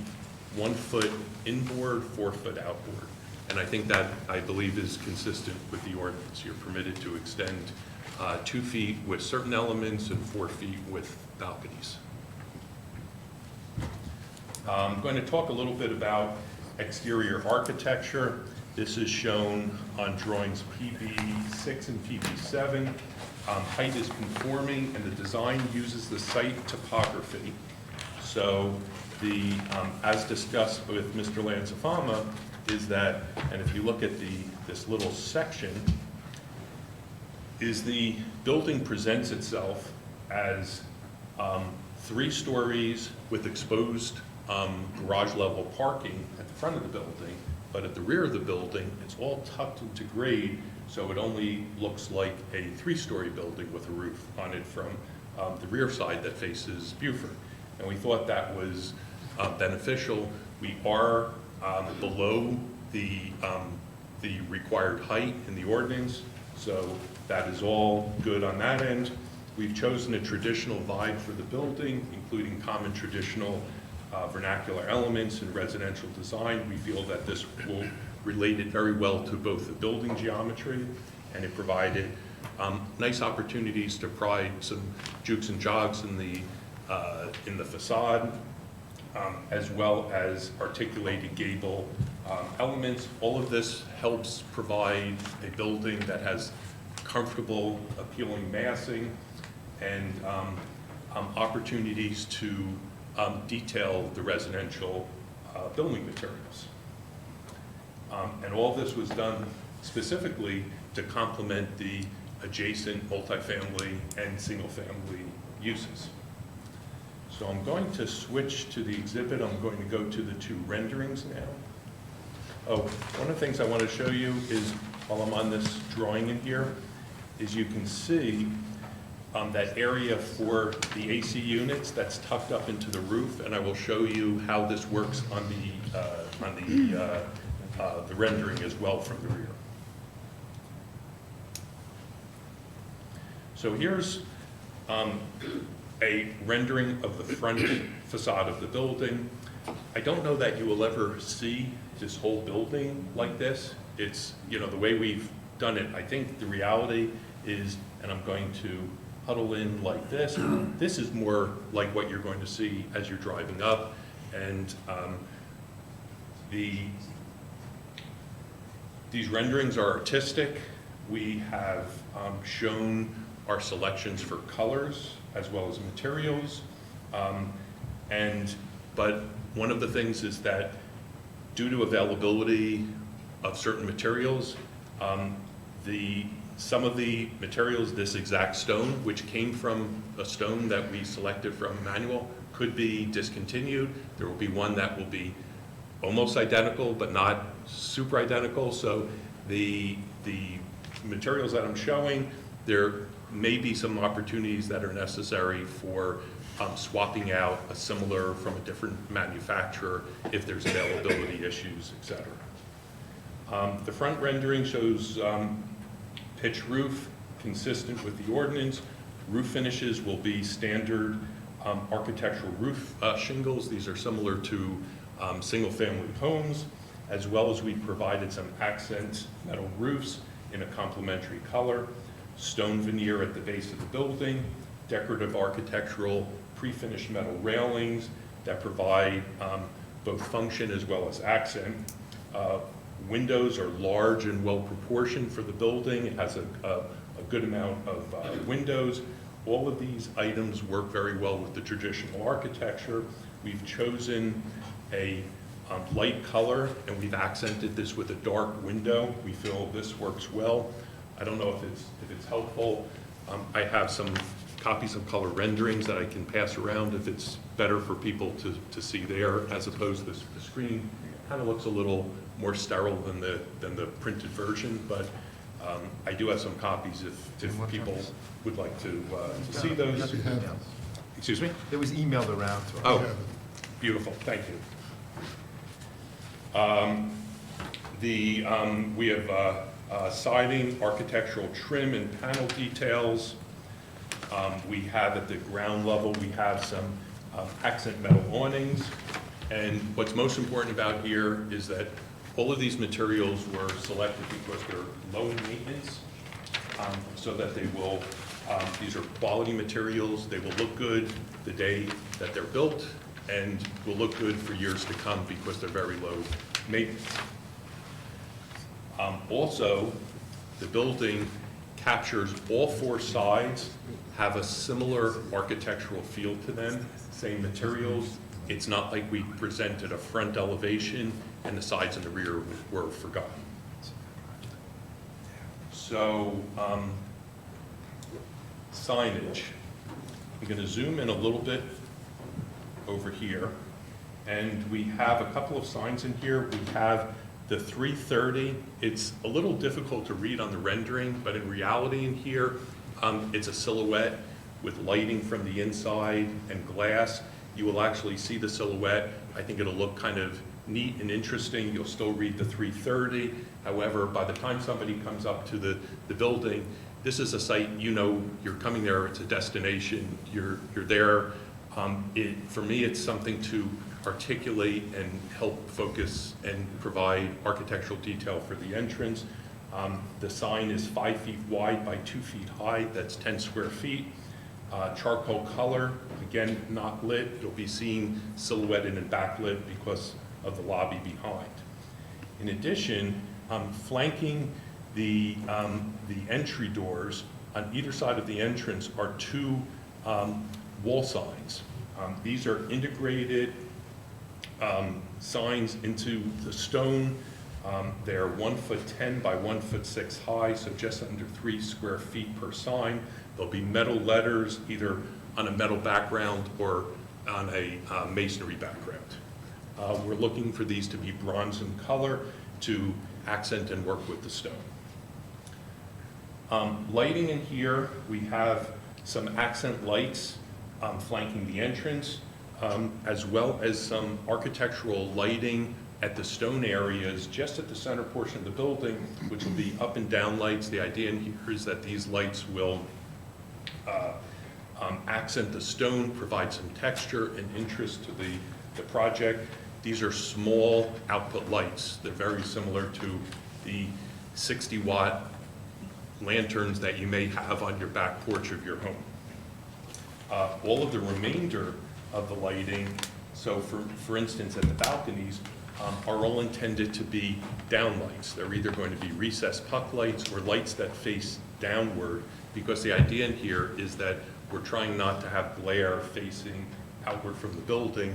We just want to provide some limited lighting for residents on their balconies. I'm going to switch now to the rear. So note, the rear of this building is tucked into grade, as we talked about, and also you can see the effectiveness of the screening from the ground level in here. So the rendering shows that the idea that the screening, it doesn't make the building disappear, but it minimizes the view of the building. The balconies are becoming design elements here. One of the details that was not picked up properly on the rendering is that those doors are supposed to be, at the balcony, supposed to be recessed 1 foot. I think, I'm saying, so I'm trying to think, who was Mr. Klein? I think you asked about the 1 foot recessed, and the remainder extends out cantilevered. So what's not shown on the rendering is that 1 foot recess of the doors. Now the other thing that you can see is that rail at the top of the roof. So in this area, that's what's concealing condensing units that are up behind there. It's an area that will be accessed from inside the building, and it will allow mechanics to function and repair multiple units and service them, rather than have to go individually, one by one, either at other parts of the building or inside. So that's a flat roof behind there, correct? Correct, is that I had a little detail on. So do you think you need like a 3 or 4 foot rail? I mean, aren't the units only about 16 inches off the ground? So let me show you.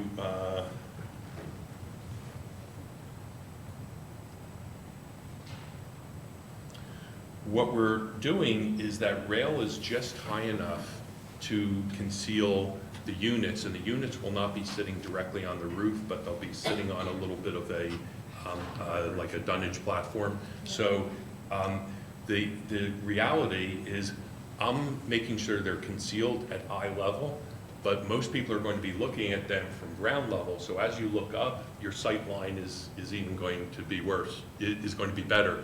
But we took the most conservative approach, and we wanted it to be concealed flat, flat on. People from the back, from Buford, if they're on the second floor of the house, if from that elevated viewpoint, we want to make sure that those stay concealed. And the top of that rail is still below the peak of the pitched roof behind it, correct? It is just below. Yeah. But that peak of the roof actually is a couple of feet below ordinance. Right, but I'm So- saying even beyond it, there's roofs. That's It's not correct, like you're just seeing 100%. a rail sticking up in the sky. And as you look at it, what it's going to look like as you look at it is you're just going to kind of read the silhouetted ridge line. I don't think you're going to kind of see any difference. You're just going to read a single line. A couple of questions. Solar panels. So let me go. You see, just stop for there, right there. So the rail makes the building artificially, I think, look taller. If you can't see the unit, because I agree with you, you're looking up, right? Right. So I don't know if that's a little bit depressed. A lot of times that flat surface is a little depressed from the peak. Do you need the rail? Nobody wants to look at the units. But you understand my point, right? That the rail makes the building look 3 or 4 feet taller than it needs to, and it kind of architecturally takes the peak away. But it really is the peak. So behind here, if this wasn't here, this roof would just continue up, and you would see the peak. It would just be 4 or 5 feet back longer.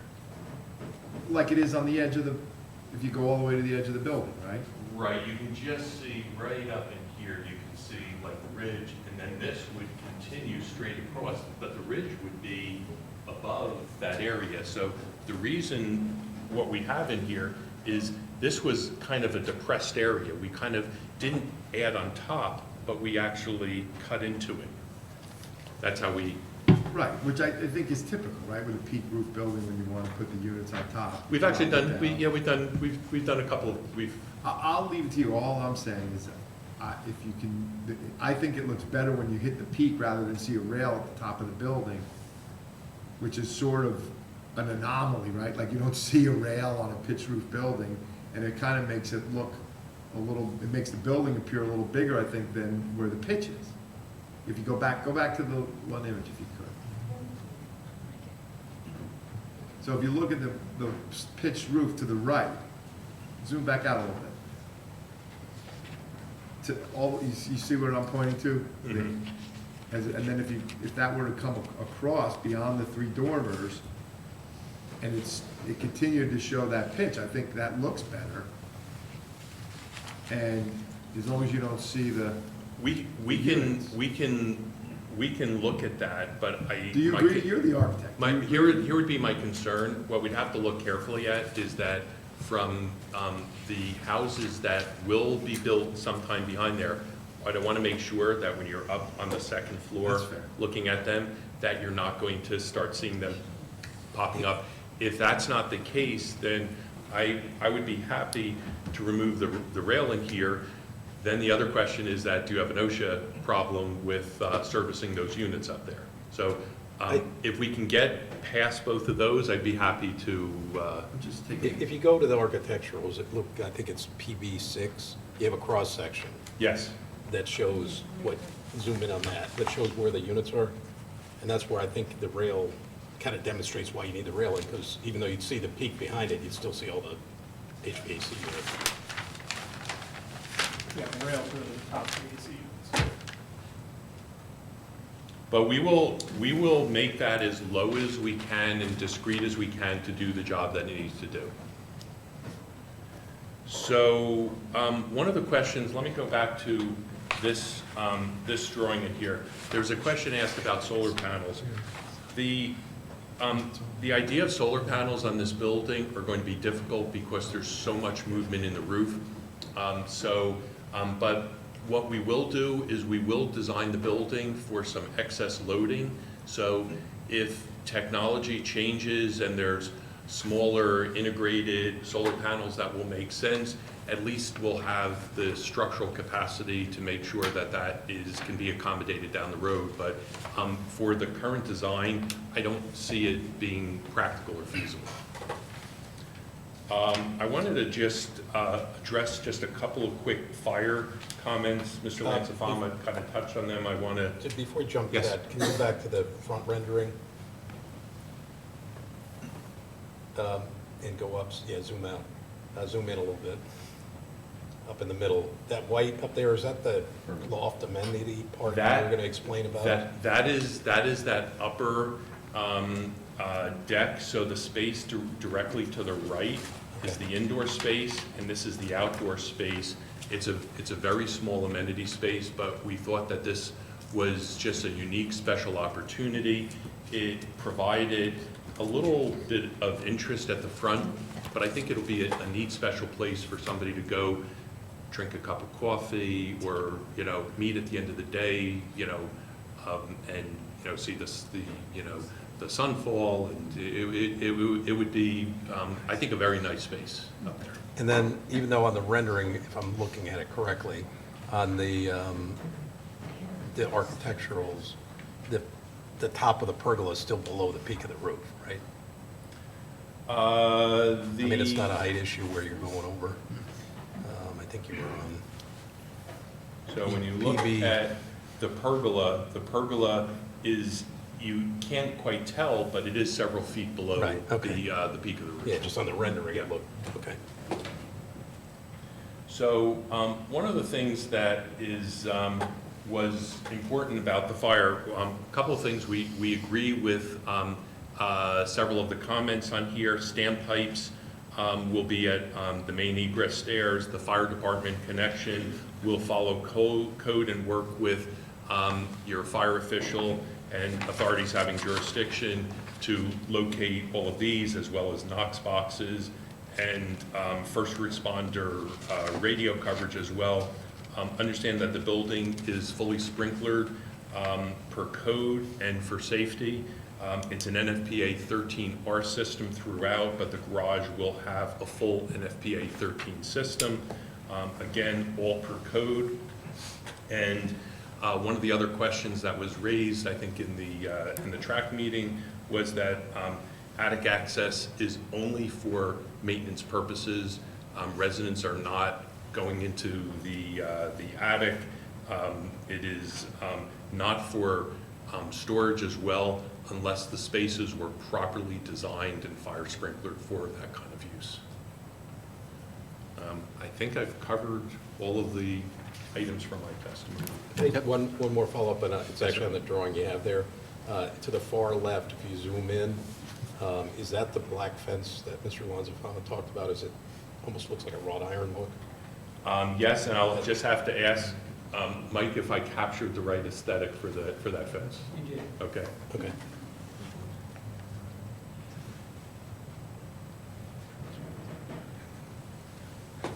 I have no further questions. Any other questions from the board? I have a quick question. How about Yes. cameras? Will there be cameras downstairs in the garage area and all that? You know, what's interesting was we talked about the generator needed for security, but I'll be candid that we haven't really spoke about the details. It would be common to have some cameras. I can't really talk about all that Okay. level of details, but It's I would kind of expect there would be. important in the garage. Yes. We will have cameras installed in the garage. What's that? We will install Okay, cameras. good. Thank you. Any other questions from the board? Any questions from the professionals? Yes, Mr. Appel, one question. The bicycle storage room, we're seeing electric bicycles becoming common. Is that a non-combustible room, and will that room be sprinklered? So the building is sprinklered. Let me go back down to, that's on the ground floor. So I will defer that to your fire subcode officials, is that if there are things that we want to do, if it's better to have this room open and visible, we'd be happy to provide that transparency. If it was better to have the room closed and encased in masonry, got to remember that the slab, the podium slab, is a 3-hour fire-rated slab above, but if we need to enhance the walls around there, we certainly could. What I'm seeing in common is masonry construction to contain anything like that. So those are lithium batteries. Right, and the two things I'm hearing, some people say, I want it separated in a room, and other people says, I don't want to see something happening Yeah. where I can't see it. Well, So, there are other buildings that outright restrict their, so we're happy Storage to there as well. follow whatever the safety mandate would be from your fire official. Anything else? Any questions from the public? Seeing none, thank you. Thank you. Okay, I'd like to call my last witness, my traffic engineer, Harold Maltz. Thank you. Now, I believe that our traffic expert has reviewed most of that report. Yes, that is and, correct. And we received a found response. everything, to be accepted. So, we can probably get through it pretty quickly, I would think. Yes. Yeah.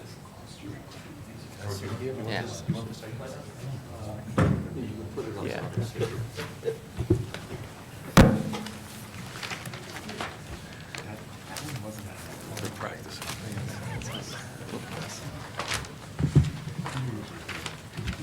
So that's it, just a highlighter.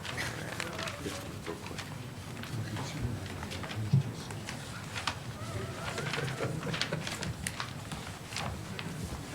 Swear in? Yeah, please. You can swear in the witness, please. Oh, I'm sorry. Raise your right hand. Do you solemnly swear or affirm to tell the truth, the whole truth, and nothing but the truth? I do. Would you state your name for the record and spell your last? Harold Maltz, M-A-L-T-Z. Thank you. Harold, can you please provide to this board your educational criteria and whether or not you possess any licenses and whether or not those licenses are currently in good standing? Yes, I'm a licensed professional engineer in the state of New Jersey since January of 1974. I was licensed by Test in New Jersey.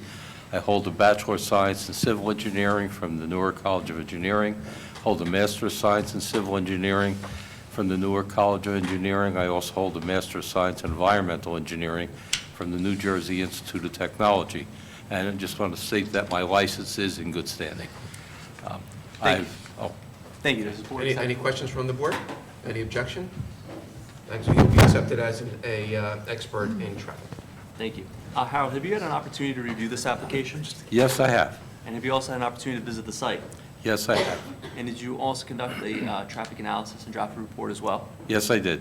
Can you please tell us your facts, findings, and conclusions? Yes, my report, which was submitted, is dated October 19th, 2022, and I was retained to evaluate the AM and PM weekday peak hour traffic to be generated by the site access, circulation, parking, and site distance.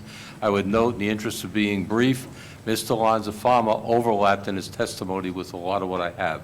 Specifically, I'm not going to address, he addressed the area, the project site itself, the access, circulation, and parking, and we're in agreement on everything that he stated. I have no difference there. So the first thing I'd like to get to is one of the things that everybody's always interested in. It's how much traffic we're going to generate by this site. The publication that we use, all traffic engineers use, and the board has heard this many times, is a publication from the Institute of Transportation Engineers entitled Trip Generation. That I used the 10th edition. I would note, and it was noted in Mr. Klein's report, that a 11th edition has come out recently. I'll identify both. The site, and I would note that this is the required source identified by the New Jersey Residential Site Improvement Standards to be used for all residential projects. I don't have a choice, Mr. Klein doesn't have a choice to go out and use something else. It's specifically stated in the statute. For the 71 units proposed and based on the 10th edition, the AM peak hour traffic total two ways is 26 trips. In the PM, it's only 31 trips. Going to the 11th edition, and as noted by Mr. Klein, the 11th edition actually has slightly fewer trips in the peak hour. The AM stayed the same at 26. The PM dropped by 3 to 28. So you have 6 in and 20 out in the AM, 17 in and 11 out in the PM. This is a very small magnitude of projected weekday AM peak hour traffic, and the volumes are too small to have any perceptible traffic impact at any intersection or roadway location. It's also under NJDOT standards. It's not considered to be a significant increase in traffic, which would be if you generated 100 or more trips in an hour. We're substantially below that. I would note, just to put this in perspective, on an average basis, the total traffic in and out in either peak hour is about 1 trip generated in or out in 2 minutes. Just looking at the right turn outbound traffic to northbound Eisenhower, which you have to blend with, merge with, in the outbound, in the AM peak hour is about 1 car out in 3 minutes. The PM, it's about 1 car out in 5 minutes, which is more than 2 cycles of the nearby signal at Dorset Avenue. So there's really no perceptible impact. What was the AM peak? The AM peak was 26. No, what's the time? That would be between 7 and 9 a.m. Typically, having studied, I was a traffic engineer on the Point, and having studied the Dorset Eisenhower intersection, typically probably goes between 7:30, 8:30, or 8 to 9, somewhere in that time frame. And we're looking at the highest peak hour.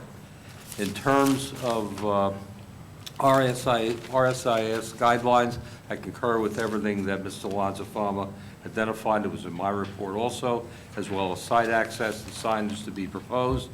And I think the final thing I'd like to get to, which is very important, is the site distance analysis. The analysis is based on the 2011 AASHTO site distance standards. This is a national publication sponsored by the federal government, and it's used throughout the country. And in fact, I served as an adjunct on the faculty of New Jersey Institute of Technology, and I used to teach a course on highway engineering. I had to outline the 1,000 pages in that book.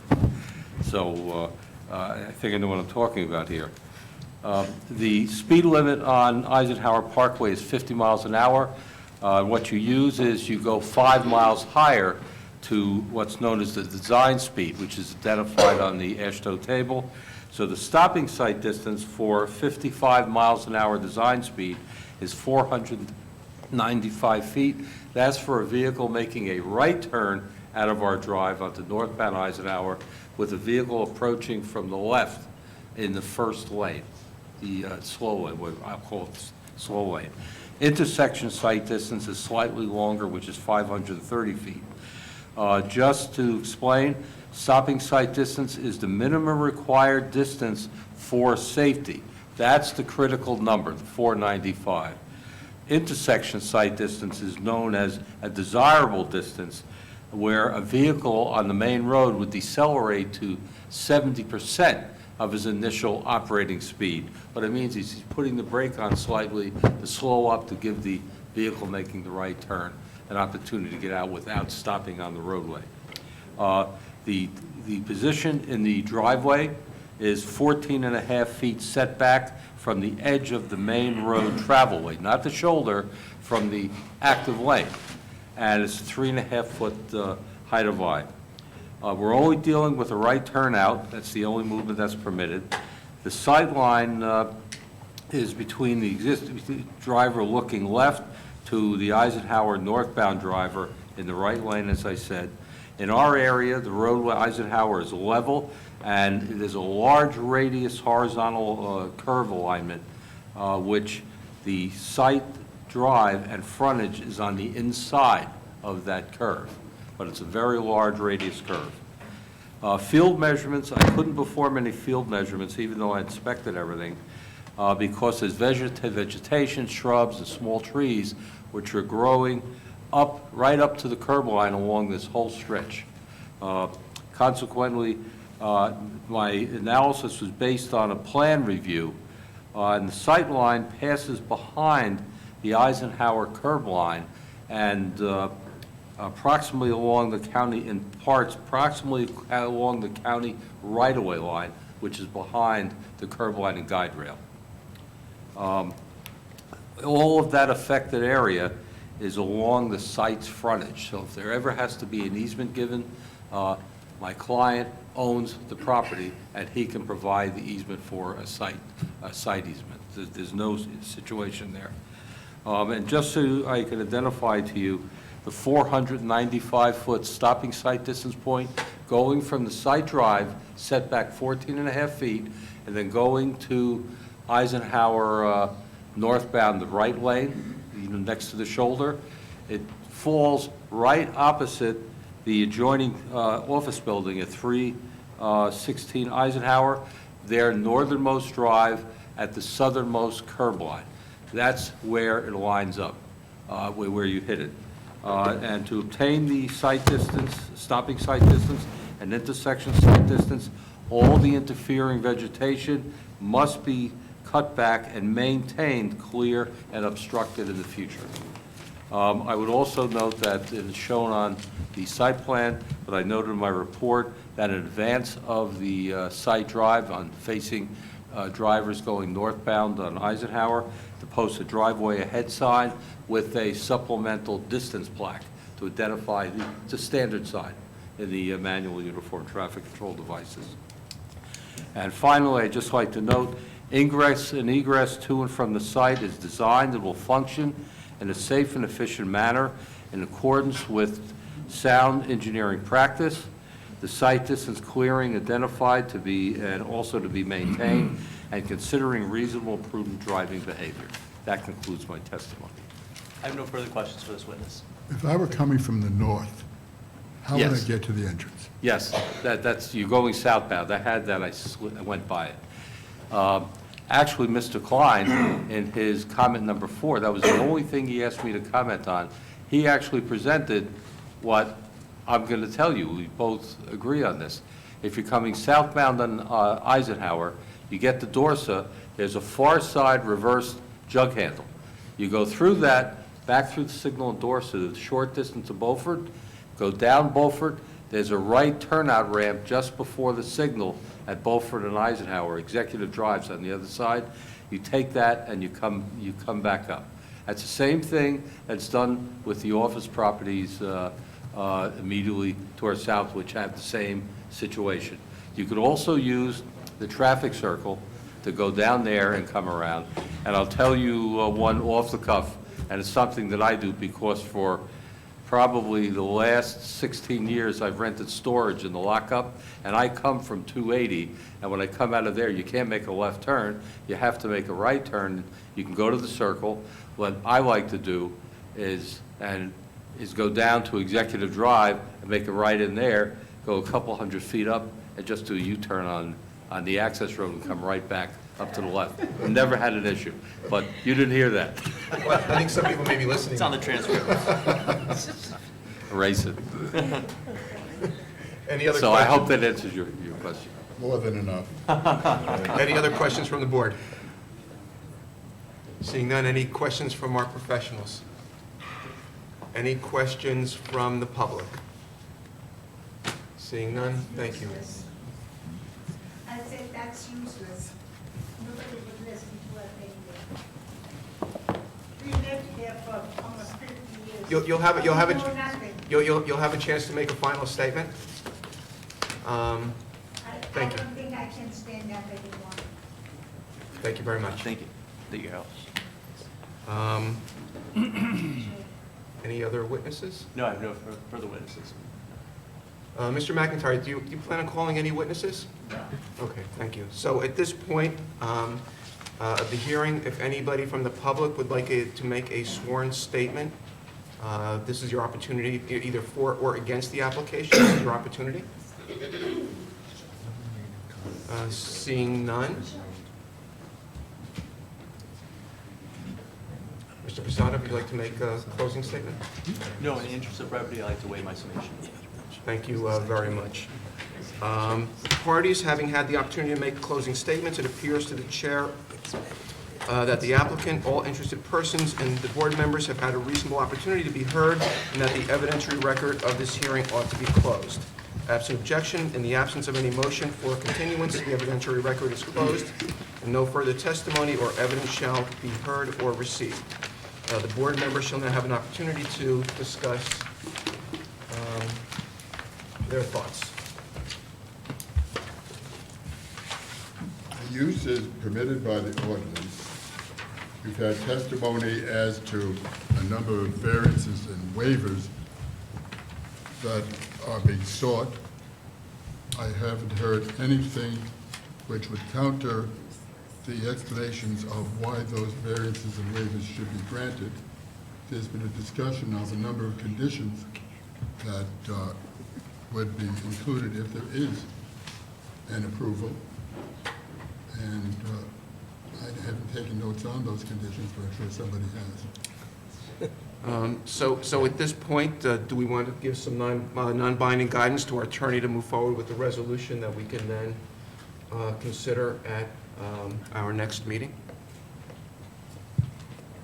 Yeah, I think, and again, I agree. I think it's a permitted use. I think the applicant's met its burden on the variances that I had. It was for the compact parking spots, the 22-foot drive aisles, the parking space setback on the one space at the northern boundary by the emergency access, and to the extent it is a variance, I think you're on the side of the cautions on the signs, the door signs.